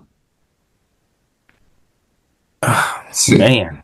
So, okay, so then he, owners of the properties, and what's also interesting, they took my name off the property. Well, after that, you filed your motion to intervene, claim you own the property. I do. I say, okay, I don't care about all that shit. So anyway, arguably you committed perjury. And I've referred the matter to the Tampa Police Department. When did judges start doing that? Well, judges can do that, can't they? Like if they can. Okay, well then what's the perjury statement? Committed. Well, if he's just saying that you did something, but you didn't actually say it, that's not perjury. That's I don't know what you call that when someone. A lie? We call it a lie where I'm from. What do you call it, Mac? I meant in legal terms, but yeah. Yeah, call it a lie. And here he says again, I can tell you Michael Victor's investigating a case. Now here's crazy. I went looking for Michael Victor and he avoided me. And by the way, Michael Victor at the time is the mayor's bodyguard. He's the mayor's head of security. Why don't you just tell the sheriff? The sheriff's over the courthouse. Well, it's not even the sheriff or the police. It should just be referred to the prosecuting attorney, right? If they wanted to press charges. Okay, what's he gonna press charges on? Well, on the alleged perjury. Okay, what's the false statement under oath? What's the makes a statement that I did not believe to be true under oath in an official proceeding? Because this is not official because we're stayed, right? Yeah, and he didn't swear me in either. And I have not said what he said I said. He, as an attorney, should know he should go to another attorney, and an attorney right away would have been like, "Well, do you have a sworn statement?" And then that would have. You're getting ahead of yourself. You're getting ahead of yourself. Here you go. In two separate cases, I like to know who he is. He's asking who's the guy I got the properties from. Why are you? Oh. When did that become important to you, Muff? I mean, you know what I'm saying? You're not arguing that I'm the owner of record. He's not even arguing that. I'm not arguing that I don't own the property. I never said I didn't own the property. Nobody even asked me did I own any property. They asked me to have assets, and I'm going to show you in the document. He bought 4 properties, and where do you live? I say live, reside. Okay. You said I was, you were. I tell them to look the lease out. Anything you say, hey, ma'am, I don't know. I monopolized. So the judge took over all the questions. They were only directed at me from the judge, who I'm saying at the time wouldn't have been the judge because the second DCA had stayed the process. I want to say, well, you say you don't own anything here, there, anywhere else in the world. So I'm saying, is that it? So can I have their names as well as the documentation that would show? No, there's no documentation that's been provided today. I want to say where he says, you never said you don't own any property here, anywhere in the world, or some crap he said.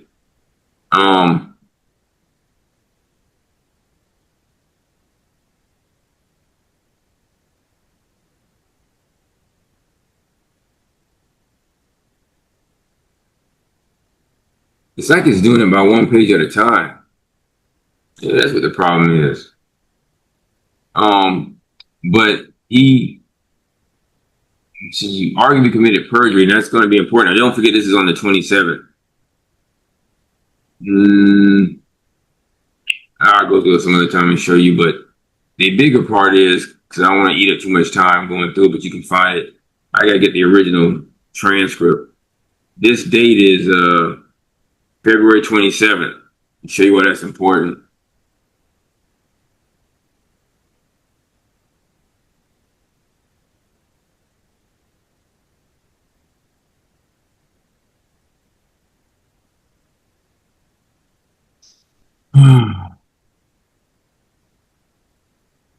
Greg, can you hear me? You gotta be a little bit louder. I can barely hear you at all. Can you hear me now? Yeah. When you say perjury, right? Like, can you explain to the people that, like, okay, what they're saying as far as saying perjury with you, can you explain it a little bit more in detail to where their thought process is their thought process? Oh, where they're wrong at. Well, I don't know what their thought process was. I just know that the elements of perjury were not met. That's why the case was dismissed. Well, that's my point. That's what I'm trying to say. Can you explain that so people can understand? People can be like, oh, it was considered perjury, but at the same time, can you explain more in detail to help them understand of why it's not perjury? Because I didn't make a false statement, or I didn't make a statement that I not to be believed to be true under oath in an official proceeding in regards to material matter. I would have had to do all of those things to have had to been convicted of perjury. But if you look at this, do that. Not at all. Because I had never been in an official proceeding. Remember, they didn't grant me intervener status. Right. But here you go. For those who can't see, during the month of February 2017 in Michael Victor, I was contacted by the Honorable Judge Greg Holder, who has a civil case in his courtroom regarding a pending bankruptcy hearing involving the suspect Doss. I didn't know I was a suspect, but this is February 9th. What's interesting is bankruptcy proceedings don't take place in circuit court. They take place in federal court. So Judge Holder related that the suspect Doss filed sworn document filing with the clerk of courts advising that he was indigent, did not own real property, and had no source of income. That was never the case. Judge Holder, believing that a fraud was being committed, the judge researched the Hillsborough County property appraiser's website and located real property owned by Doss. So if I owned it, how did you take it from me without giving me a day in court? Well, isn't that against the judicial canons for a judge to do? I don't want to get in all that right now. Okay, that's crazy. I'm just trying to provide some clarity for what we all know. I'm not going to mention a name for, just to show you that when people are intelligent, they know when they're misleading other people. I'll just let you look at the facts for yourself and make a determination. My issues have nothing to do with child support. They're just grabbing anything they can do to throw at because they want to distract. Because if we lived in a otherwise continued sane society, this is a problem. Just what you read here is a problem, correct? And here's what gets to be: the investigation revealed Doss does own real property, is currently deriving profit by renting it out. No investigation showed that. I was renting out the property, but didn't know if I have any profit because it would take what? A P&L statement, tax returns. The property could have been a loss. That's bad. Didn't do any of this. And this is one of the four, and here you go. Based on the events occurring at the courthouse, I contacted Detective Darby. Bruh. That means you had no business investigating anyway. Why would the judge call a cop, a city cop, to investigate something that was going on in a property in the county? He ain't got no jurisdiction in the county. It's just, there's a whole lot that goes on here, and he subpoenaed these people's utility records. They did all kinds of. It should be done. A judge hold or reference me by name in court hearing as conducting a perjury investigation of DOS, and that's where he obtained my name in an attempt to contact me on LinkedIn. Yeah, I went looking for you, dude. The judge said you're looking for me. I'll make it easy. Come holler at me, bro. I didn't know that cops run away from their key suspects, but that's what happened in my case. So, Doss explained he thought his name was taken off in August. It was. Time frame was signed by Doss, still listed as the owner. Here's what's interesting. I never went to a court proceeding, yet the 4 properties were taken out of my name.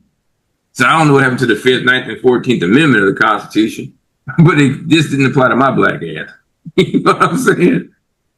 You can't lose life, liberty, or property without due process. They just wiped me off the record. That the takings clause too. Are you going to get compensated? Are you trying to get compensated too? Because the takings clause, they took it, and they have to justly compensate you. Look, bro. All I have to, but if one to take it, you'd have to give me some sort of proceeding by law. None of this happened. So for those who don't know, who get captivated by other goofiness, this is why they have a problem with Chagrat. Because this can have people go to prison, correct? A lot of people go to prison. Because if you did it to me, the question would be, how many other properties did you people steal and are taken properly? And then you got all this other stuff, responded to attempting to make a complaint on this writer for contacting his tenant. Yeah, why are you talking to my damn tenants? You got an issue, talk to me. If you know I own the property. So they did all this other stuff, and I had several. And then after this, then he sets the case management, and Victor that on the 9th. But when did he set the case management? On the 14th. So he called Victor first, and then he set a case management conference. So someone say it looks like he might have been trying to entrap me, but I don't know about all that. Here's the crazy part. When you look at the Wires who filed bankruptcy, who owned the property before it was purchased from the court, from the clerk during a foreclosure auction, the listed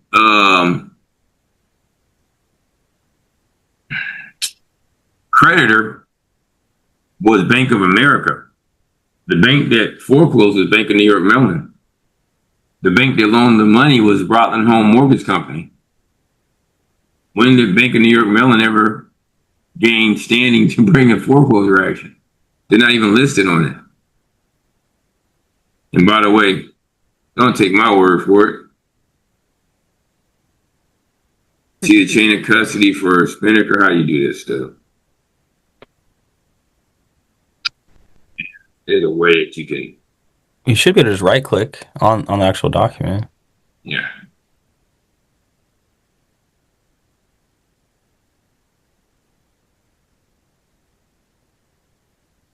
Rotate it. There you go. Go. So this is Spinnaker. This house is today worth, I believe, like $600,000. So here you go. This is the chain of custody for the property. Can y'all see that? Yeah. And the first one was Spinnaker Home. In other words, HOAs work almost like a trailer park. The HOA owns the property. You buy the house and the property. You're obligated to pay HOA or assessment fees or impact fees monthly. Okay, so you can buy the house in the HOA, so you'd have a mortgage on the property and you would owe for monthly maintenance. So that could be 2 different mortgages, like a superior mortgage and an inferior mortgage. I don't question that. The bank's mortgage is superior to the HOA's mortgage, but they can both foreclose on you. If the homeowners association, like say the trailer park, because you didn't pay your lot rent, forecloses on you for not paying your lot rent, they can take your trailer. Okay, so now here we go.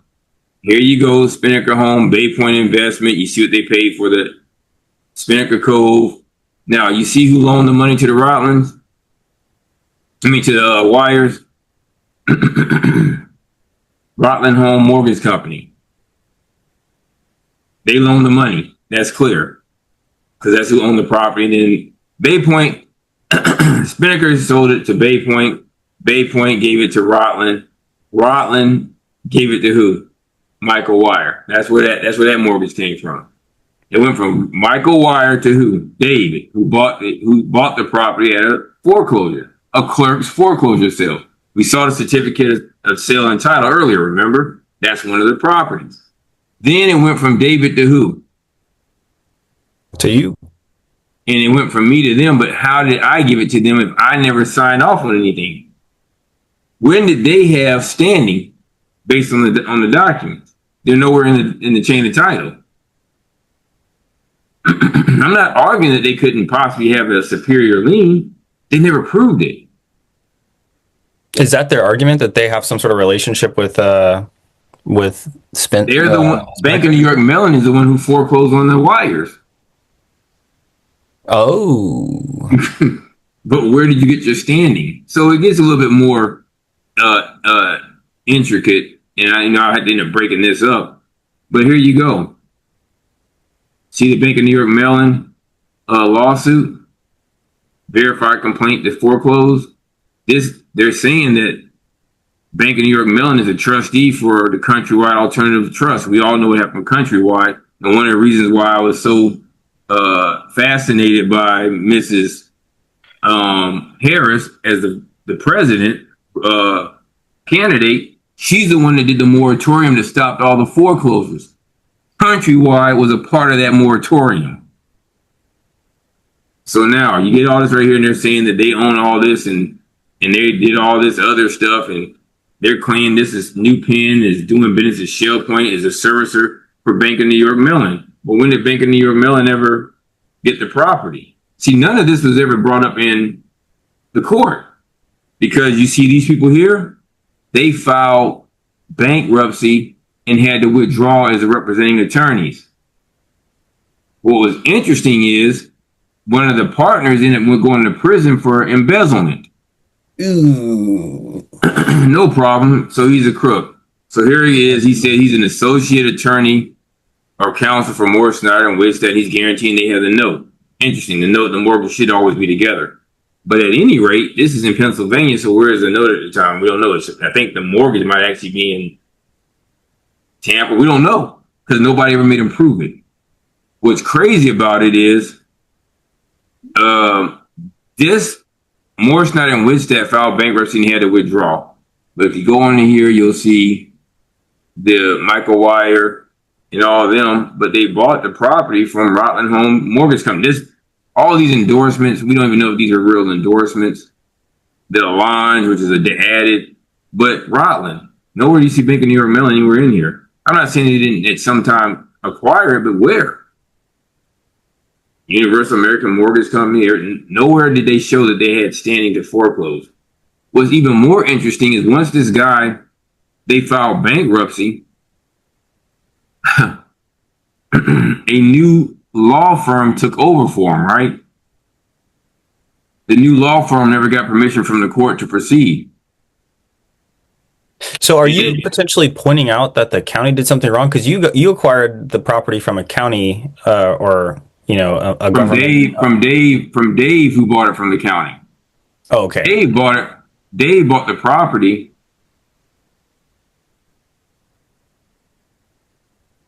He bought 4 of them and quit claimed all 4 to me.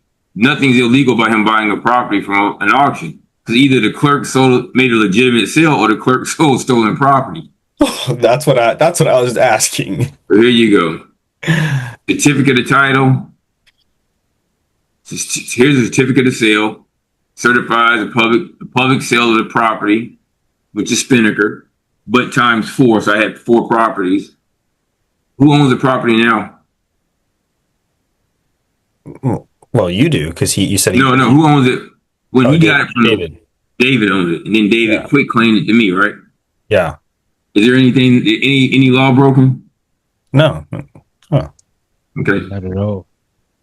Well, Should not be that allowed. not that I know of. You know. Well, you mean other than that the clerk may have stolen the clerk may have sold stolen property? That could be an issue. But the clerk does this is a public auction, so there you go. And then he quit claimed it to me. I got to cut this video up 1,000 different ways. So there you go. Yeah. I tell people, it's a wild story, but what I think people should be able to get out of everything is, like, you see this right here. This is and actually I had this judge in my criminal case too. He recused himself. But if you start to look at it here, I'm going to find this document. This is just a docket information. I know it's in here somewhere. And by the way, even on the writ of possession where they kicked me out the house, when I filed to stop it, he never gave me a hearing. Like I said, there's a whole lot in here. There's the bankruptcy discharge by the wires. I'm going to show you the writ of possession. There you go. Now here's the writ of possession. And keep in mind, when Morris, Snyder, and Winstead filed bankruptcy and withdrew, the new attorneys are required to get permission from the court to proceed. That never happened. In theory and in fact, everything that was filed after the first attorneys withdrew is no good. Because the new set of attorneys never got permission from the court to proceed, and that's the rule. That ain't DOS. And it's amazing that this POS Gregory Holder, and I hope somebody tells him I called him that, and I'm sure you heard it at the city council meeting. If you spent that time wondering about me in a application for determination of indigency, but didn't know that you had somebody in front of you that wasn't supposed to be operating until they got an order from the court, that might look a little shady to some people. I'm not that smart, though. Also, on the substituted property, I'm going to show y'all something. What doesn't appear on there, but hold on. Here's a criminal report affidavit. That's where they charged me with perjury. And according to Victor, I filed sworn documents that I signed under penalty of perjury. That's what they used to arrest me.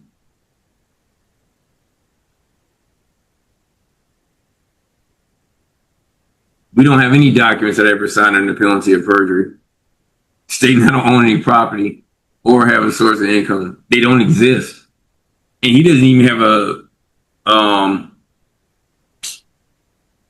witness statement or a victim statement claiming that they saw me commit some crime. We know that Victor wasn't in any place to see me do anything. So for those who don't know, and we've gotten it here and we'll condense this document, this thing down. For those who don't get it yet, my issue ain't got nothing to do with the Department of Revenue. Their issue is there's a lot of people with a whole lot of authority that did a whole lot of foolish things. They could give a damn about that child support. So goofball, thank you. You made me famous, jackass. By the way, each one of these judges were actually touring called with the 5 judges. And I was in front of this guy and this guy. I've been in front of this guy, and this guy was the chief judge. There's no reason for me to have any cases in the 13th Judicial Circuit. And by the way, Paul Huey and Emily Ann Peacock were judges during this time too. So it's reasonable for me to believe I can never get a fair trial in the 13th Judicial Circuit or the 2nd DCA because they all know each other. State's response to the motion in particular, where they say, what is it? However, the state's general response is this. The state cannot adequately respond regarding the phrase he's indigent and don't own any property, as that specific wording is not included in the information or any other discovery. So you people have been trying to shove me in prison for something that never existed. Right. Nash disqualified himself. Y'all saw that. Victor Rhoda wrote a letter to the chief judge because one of our circuit court judges is listed as a witness for the state of Florida in the above referenced perjury case in which the defendant is self-represented. I don't know what that means. It appears the proper administration of justice requires that a circuit judge from outside the 13th be appointed to preside over the case. He respectfully requests you appoint a circuit judge from somewhere else. This is when Jorge Lombardo, the chief, I call him judge, but he's actually Chief Justice of the Supreme Court, the Chief Judge for the 13th Judicial Circuit. He sends it to me and him. The Florida Supreme Court steps in on my behalf and assigns a different judge from somewhere else. Chief Justice's document. And here's the transcripts from the case where they actually say they were combining, they're trying to combine things to create a claim against me. And where he says they don't actually have me saying it. But anyway, we all understood something. The case was actually, what happened to the case in the end? Since I never won anything. Your case or their case? I mean, no, remember, I've never won anything anywhere. What happened to the case? Well, it was dismissed. I mean, you got over the charges, the perjury charges. It was dismissed. Yeah. We did all the other cases I may have won or had favorable outcomes in. But I think I would say this, I would argue that people who, like myself, who think that this is an issue, and by the way, Judge Holder had just been previously reprimanded for ex parte communications. But when I asked the JQC to look into the cases, what he did, they didn't want to touch mine. The reason this one was looked into is because he tried to step down on the president of the University of South Florida. She wasn't having it, but she has the power to make people move. I don't have that, but the facts are here. So anybody who wants to look at anything for me, it's all right here. And if anybody says I'm lying, and by the way, this is another case I won where I was showing why the city of Tampa has a history of filing false police reports. This guy arrested me claiming that I didn't have the car wasn't registered or some other shit. This is Cicerelli. I kicked his ass in court. In fact, the state attorney said they tried like 20 some times to get in touch with him. He never came to court. The case was dismissed. You can actually hear that inside the Conrad folder. Like, you got so much evidence. I don't know why you haven't got some big bucks from the county. Because this malicious prosecution stuff. The malicious prosecution shouldn't even be a question, right? Yeah. You brought the action. You had no probable cause. Dude, it's crazy, bro. It's insane. I wanted to do this. I wanted to do this for my man, my fellow DJ, and because we were just like, man, I need to tag all this stuff and let people see the links. But you can all pull this up, by the way. But if you moving the way you moving, like you're not gonna be looked at as if you're doing the right thing. Like, you're gonna be looked at like you kind of a problem. Like, you're kind of something that we don't want around and we don't want to deal with. Like, you're not gonna be uplifted. It's gonna be just the opposite. Like, you a problem. Here you go. Let me show you something.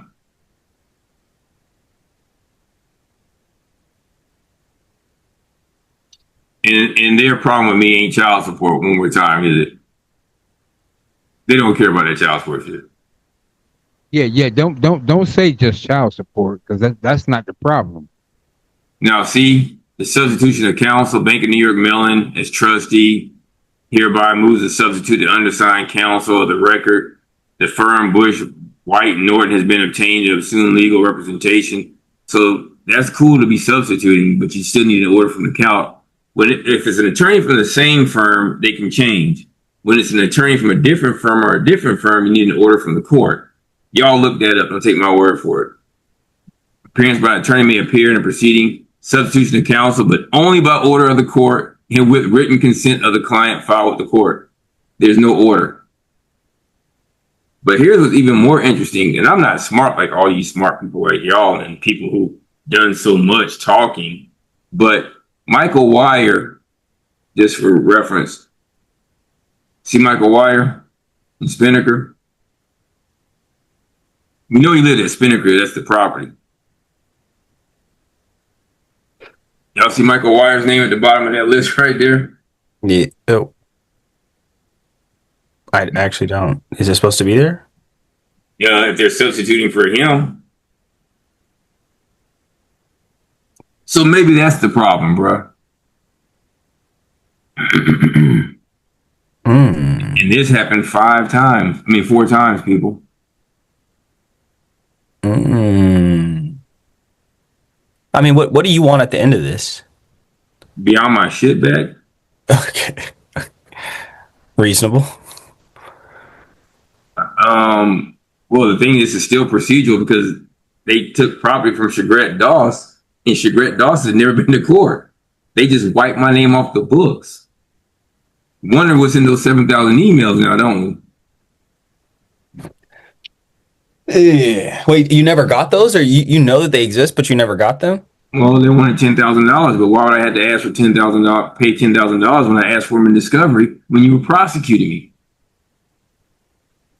That would be Brady, right? Yeah. Okay. I'm not smart like you guys, but I don't have one of these fancy screen names or nothing like that. I just gotta go by Chagret and Squid. Notice of appearance, designated counsel. See that? No order from the court. Don't take my word for it. You know what? You know what I think?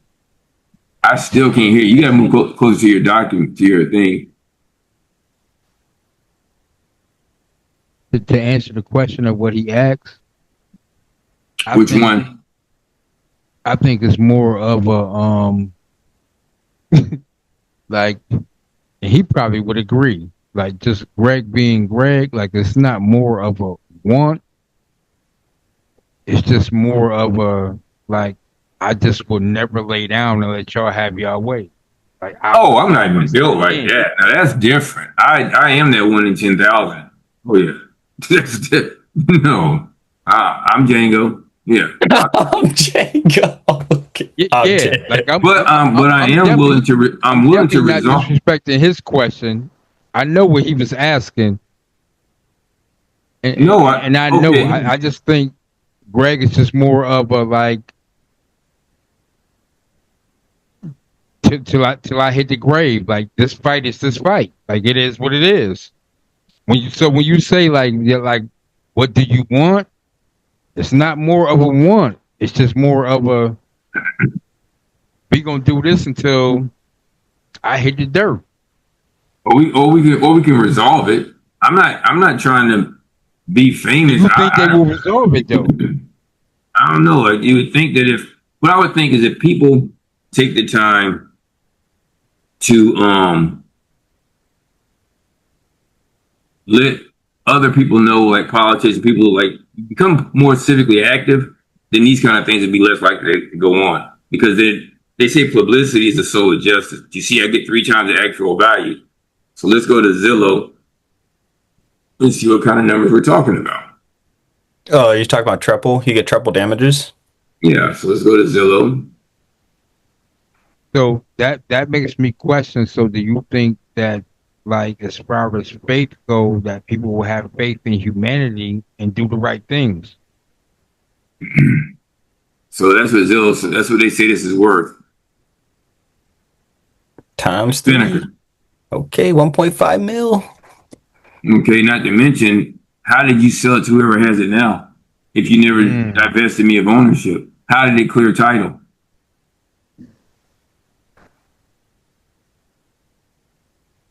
I'm waiting for you, macadamia. I'm just, you're probably pointing to something they really don't want publicity on. So,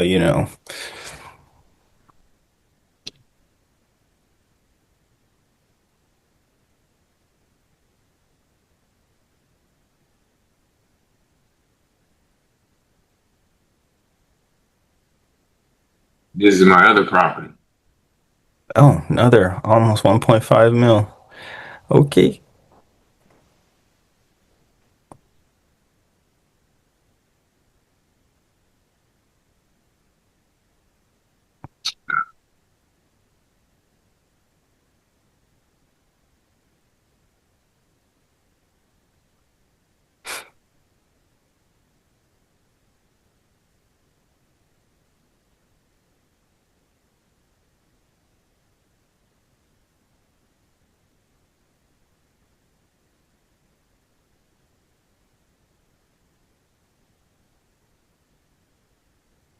All right. 12. 1.2 mil. That's still nice.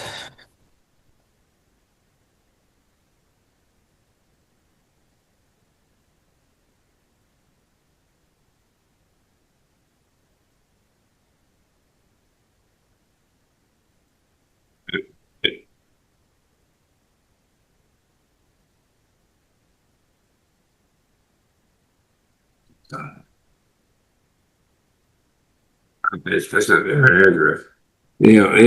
This is actually the house. Hold on a second.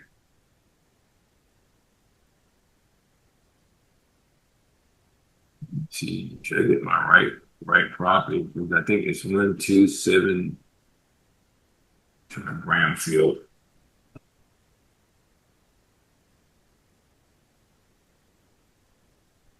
127.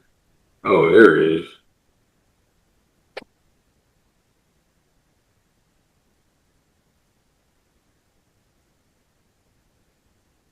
That's it. Yeah, I didn't remember my property and shit.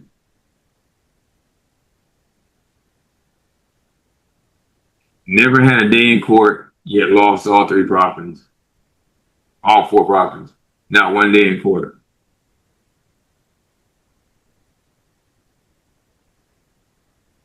So not only did I lose my actual properties, I also lost any kind of residual income that could have been garnered through rental and what have you. So you're talking about generational wealth, right?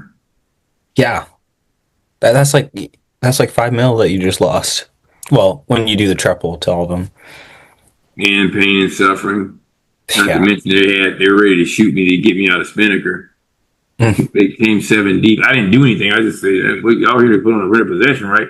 We're here to take you out. Bruh. You know what I'm saying? What are we talking about, man? So these are things that anybody can look up. So the thing, and again, there's the perjury issue. Whoever makes a false statement, which he or she does not believe to be true, under oath in an official proceeding that relates, no, that's not it. Is this a felony or is this a misdemeanor? No, what they charged me was a felony. That's why I'm looking at prison time. Mm. That's it. Whoever makes a false statement, he or she does not believe to be true, under oath in an official proceeding in regards to any material matter commits a felony of the third degree. It's 5 years punishable in Florida State Prison. That's what I was charged with. And you can hear the proceedings even from the judge's audio that's inside that proceeding inside my Dropbox. You can hear the audio. That's actually me. And we still don't know how you all sold those properties without divesting me of ownership legal. You just wiped me off the books.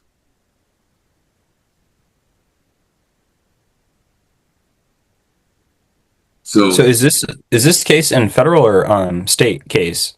Or well, state the court? malicious prosecution in federal court, I haven't even filed the action for the violation of the 14th Amendment. I mean, the 5th, 9th Amendment and 14th for deprivation of property without due process. Not to mention when it comes to not only Spinnaker, when it comes to scanning, I'm going to show you something.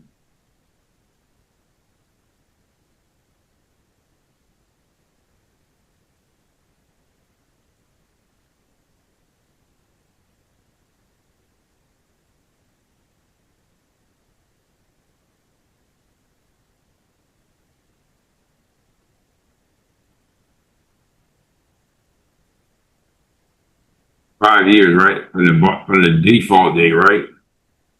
Oh, you're not sharing. Where's Greg going with this, right?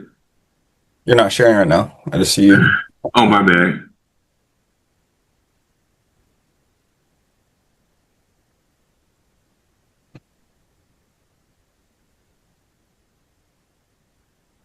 A statute of limitations for filing a foreclosure action.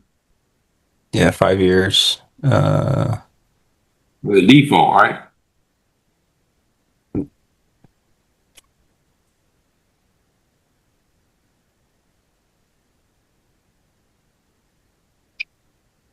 What's the people's name?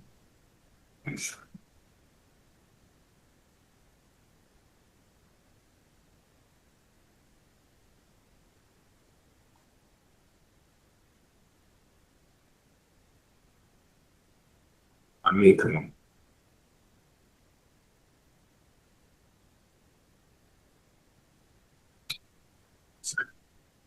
See this thing.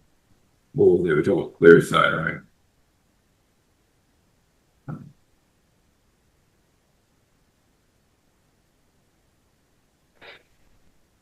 trying to think what the name it was, because this is a little bit strange. This house I'm about to tell y'all about, clear side.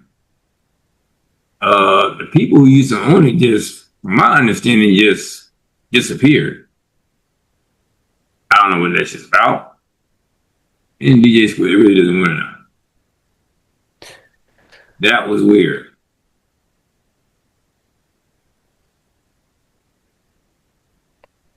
Let's see.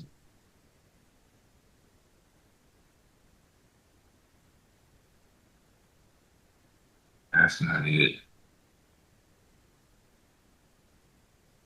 Oh, that's this lady's name. Yeah, okay. I'm trying to think of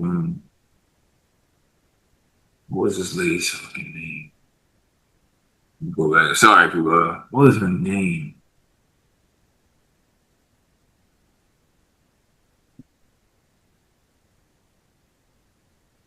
I'm looking at Montesino. Oh, that's not who I'm looking for. I'm tripping, man. It's Tesco. No, Montesino didn't disappear. I can't even remember the people's names who own Tuscany.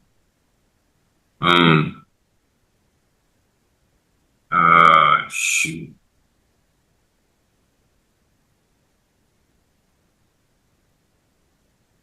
Delfino Barrios, that's what it is.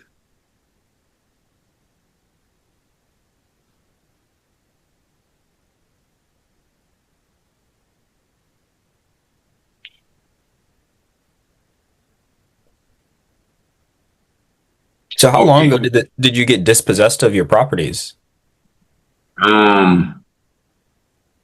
16 and 17, 16, 17, and 18. Oh, dang, it's been a minute.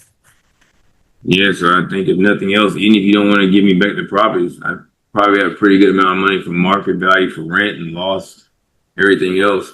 Plus, they're not lawfully in possession of the property. Like this writ of possession, this is a Tuscany house. But let me show y'all something. This will probably blow your mind too.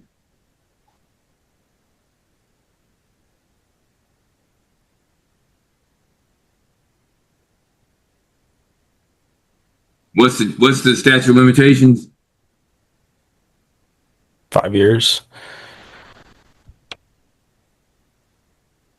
Oh my goodness. 2005.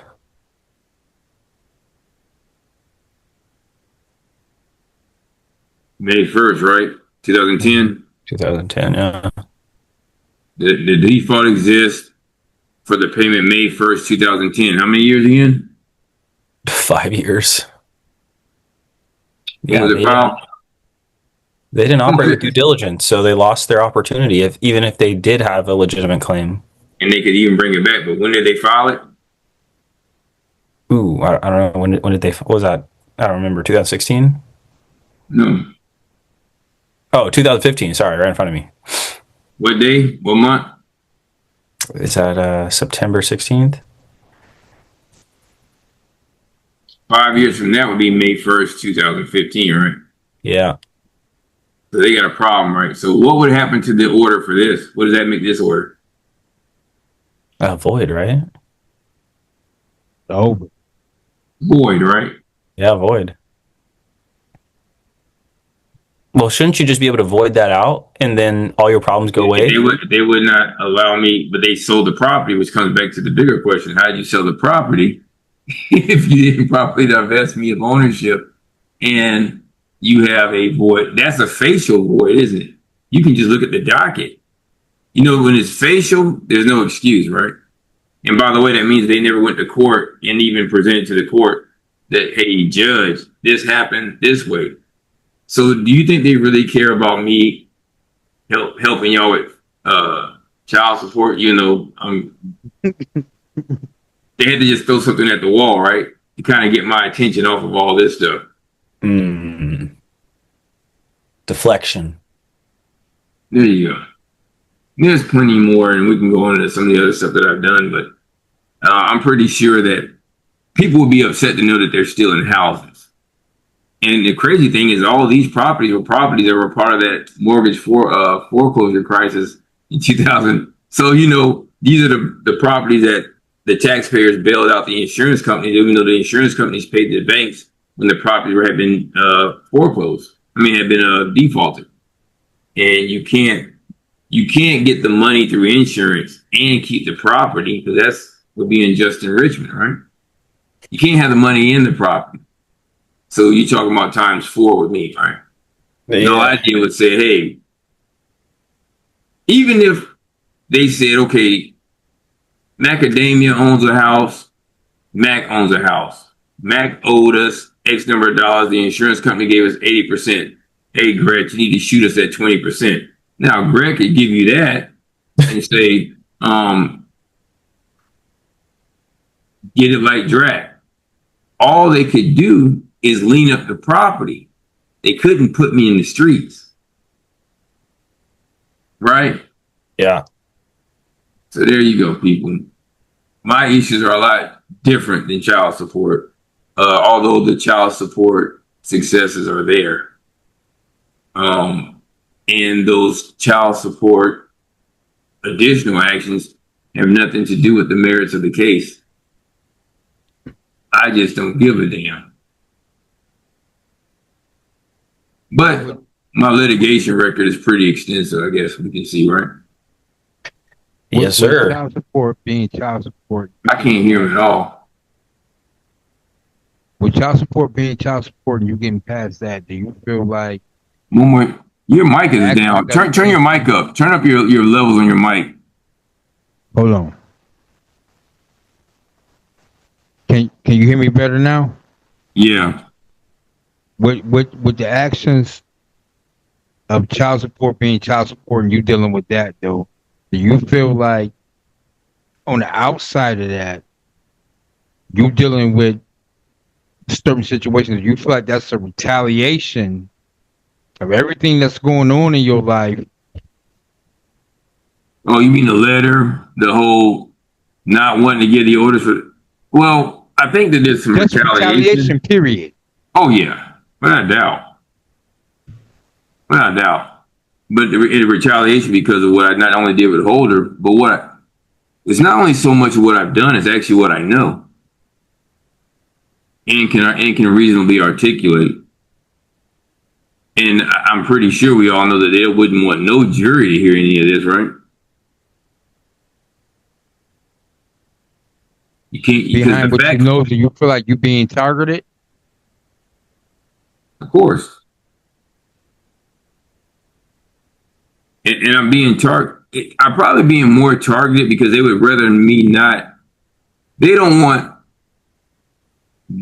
10 out of every 30 guys to be inquisitive enough to want to go and learn the information. That becomes a problem, doesn't it?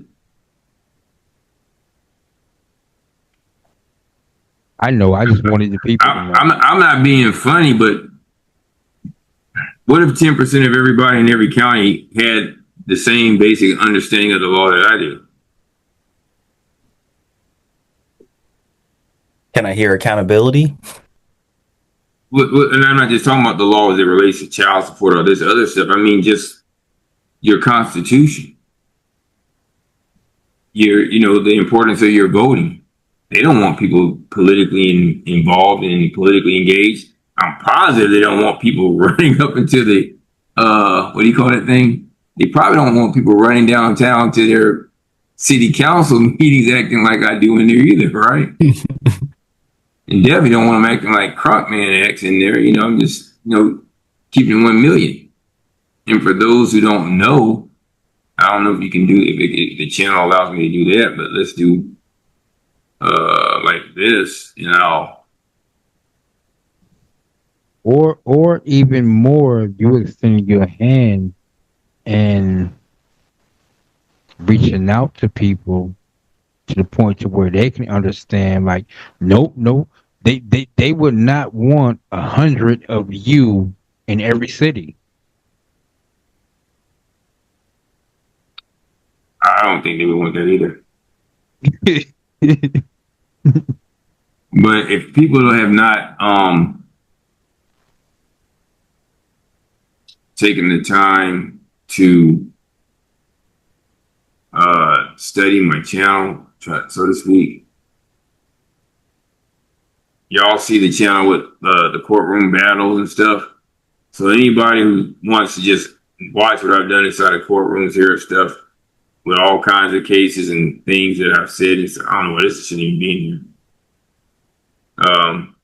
Oh, that's why you're gonna keep complaining. You're gonna take some action, but you can hear me inside of courtrooms and all kinds of proceedings, to include whether it's child support. There's audio inside of my Dropbox. You can hear stuff. This oral argument was terrible, but the case with Smallwood. The facts is the facts, bro. Oh yeah, the facts are the fact. And you know, at the end of the day, what's most important, I'll make it simple because I have other things to really talk about.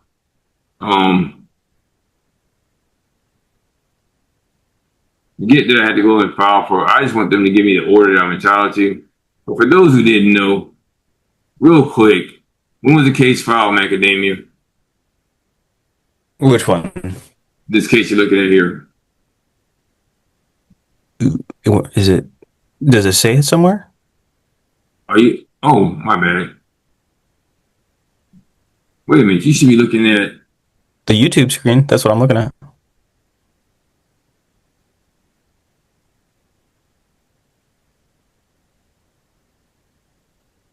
Oh, now I see something. Yep. Yeah. And wait, 1995. You're familiar with this case, right? This is your child support? Smallwood, yeah. Mm-hmm. Okay.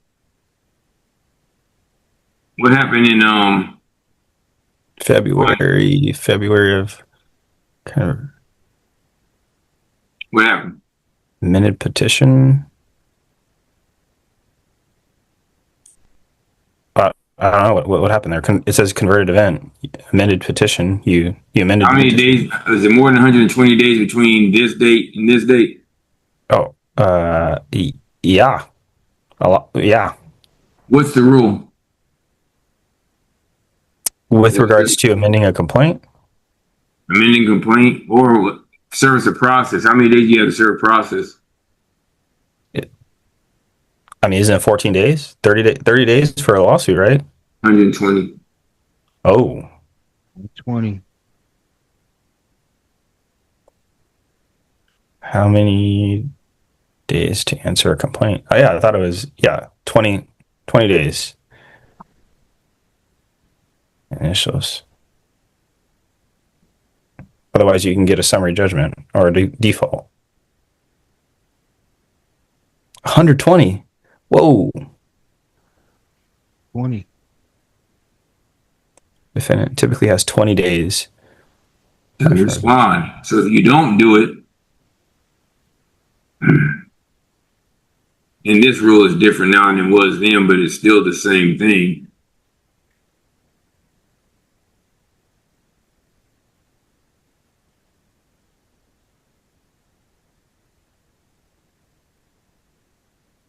Mandatory dismissal without prejudice. So just because I know when people are smart, they know what they're doing, even when it comes to being deceptive, what was required by law once this didn't happen? It'd be dismissed with prejudice. With what it said, without prejudice. Without prejudice, that's fine. But what did they do? How many days between this date and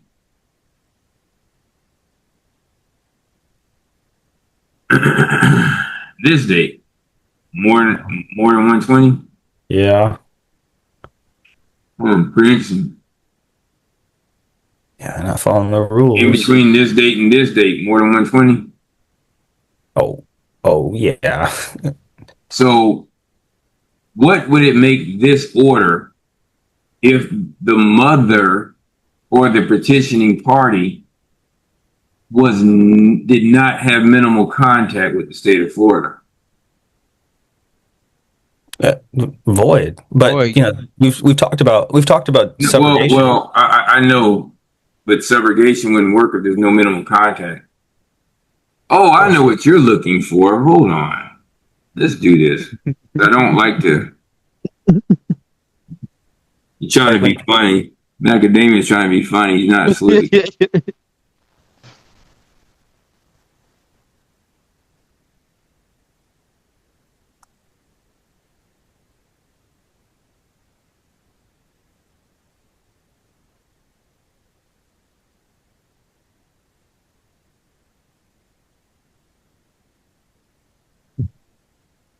You're wrong for this, Macadamia.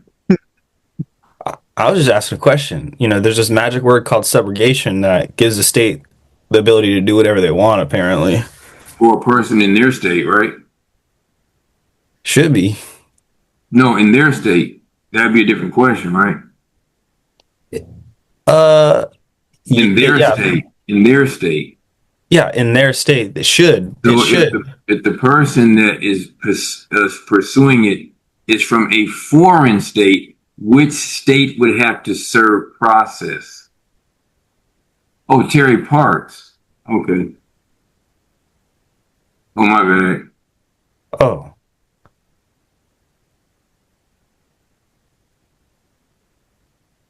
Oh, well, I mean, that's not necessarily true. If another state sues another citizen, there's a diversity of jurisdiction. So you could go to the Supreme Court. That's how that ends up. You mean the Supreme meaning circuit court? No, I'm saying when an instance like that happens, the Supreme Court can take original jurisdiction.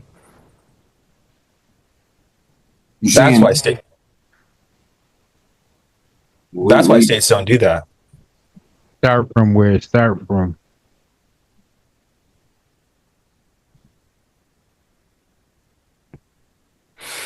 So who would have had to serve me the original complaint? So state of North Carolina. So now we got an issue, don't we? What the dude? This was never served. All right. See, they were messing things up back in the day too. Look, something just happened. This is wild. Why? We just get off of YouTube? I don't know. My YouTube just went away. Okay, you're back. So there we go, buddy. You all right? Is everybody okay now? No. I got so many questions, but but here's the point. Anybody who wanted to show something could show it all. There was never a petition ever served. And I would understand, for those who don't know, if North Carolina served, I can't hear you, Macadamia. If North Carolina had served me properly, I don't do anything. North Carolina can then get default. Then transfer the order to Florida. That would be proper. Does everybody understand that? If that doesn't happen, nobody's explained where Florida would get jurisdiction, because Miss Smallwood never lived in Florida. And then we know Florida, even if she tried to serve it through Florida, which we know Amanda McCarthy lied because she didn't file the action in Florida. We now know that, right?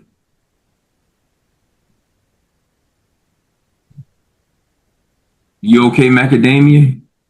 I'm not okay because none of it makes sense. None of it makes sense. Are you okay, J Mac? Or no? J Mac might have passed out. Like he might have just dropped off the. Nah, I'm Mac. You said J Mac, but I hear you though. Mac, No, I'm here. I'm listening. But you're not. Are you okay with understanding what happened, or is everybody still blowed it? No, So- I completely understand. So when somebody shows something to make a point, make sure you know what point you're trying to make. This has nothing. My issues have nothing to do with that. That's a void order. I think we all understand that. In fact, Denton even said that, didn't he? I remember that video. Yeah. Yeah. Why does it matter 20 years later? It's a void order. Okay. And then what did he do? He quit, right? Mm. So hopefully everybody will chop this thing down and make it a little easier to understand. But if you got a few hours, take a few days to go through all this, and you'll be sufficiently informed to know that the issues I have are not what issues that most self-represented litigants would ever have. And some people may think they are, but they're not close to where I am when it comes to this as a pro se litigant. And what we also know is I've been doing it for a long time. A long, long time. Stay with it, and you'll be able to appreciate what the journey provides you. Any questions, gentlemen? Anything y'all on your mind? Anything anybody want to raise or talk about? I just want to say, for educational purposes only, I learned a lot. Well, I hope it made it clear for people. So that's what I hope. That being said, Macadamia, you can go get some rest. Mac, you can get some. Mac, you kind of went out. You gotta hit your unmute button, and you gotta work on your levels, Mac. Mac, because I can't hear you. I got to figure it out. But I think we kind of cleared up everything. If anybody needs anything that came from this, two DJs speaking, and that one of them is the 1 in 10,000. That 1 in 10,000, just reach out to us, and we can get it to you. I appreciate you stopping by, Macadamia, because your confused look is always entertaining to me. I won't toot my own horn, but toot. And hopefully people are clear as to who you're dealing with. Take some time to, share, like, comment, subscribe. And if you want to do something for me, more important than paying dollars and cents, call your local representatives and say, there's a massive issue with ethics in the state of Florida, and particularly Hillsborough County. The facts support what Mr. Dawes says, and if not, he shouldn't be getting PCAs. He should be getting some sort of scathing orders that outline the legal reasons why I don't have the arguments that I've raised in my lawsuits, which are seeking upwards of 8 figures. State Farm is a large auto insurance company who allows their attorneys to solicit VA doctors to operate as expert witnesses against veterans. We know that. Go to some of the other videos, you'll see that. We also understand that in the 13th Judicial Circuit in Fort Hillsborough County, Florida, I was ordered by a judge to sign a release that included parties that were not part of the underlying litigation, that had not had representation appear on the record. We know that the 2nd District Court of Appeals canceled my oral arguments, although they're fully aware that attorneys that represent State Farm Auto Insurance Company, coming from Banker Lopez Gassler, or Banker Gassler Lopez, whoever it is, as well as attorneys from Butler, Watermeadow, Katz, and Craig, and HD Law, have filed meritless documents and defended meritless documents, not only in the 13th Judicial Circuit, but in the Court of Appeals, and the Court of Appeals has held water for them. There's a reason why they didn't want me to come in for that next oral argument, because as I stated in the last oral argument to, I forgot the judge's name of the Second District Court of Appeals, she asked me a question, and I said, well, Your Honor, the more I do this, the more savvy I get. Those oral arguments are me. Okay, so you hit the button, you see me in front of the 3-judge panel, I've done that. Have I been in the county court? Yes. Have I been in traffic court? Yes. Absolutely. I've won at them all, at all those levels. I've litigated. Yes. Have I won auto negligence cases? Yeah.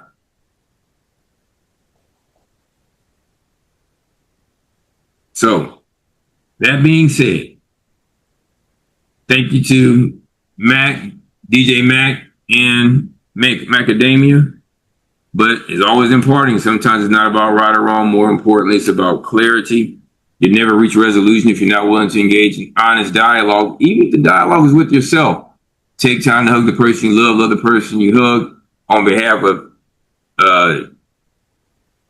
what am I, GD non-attorney? Well, actually, on behalf of being that 1 in 10,000. I'm also Greg Doss.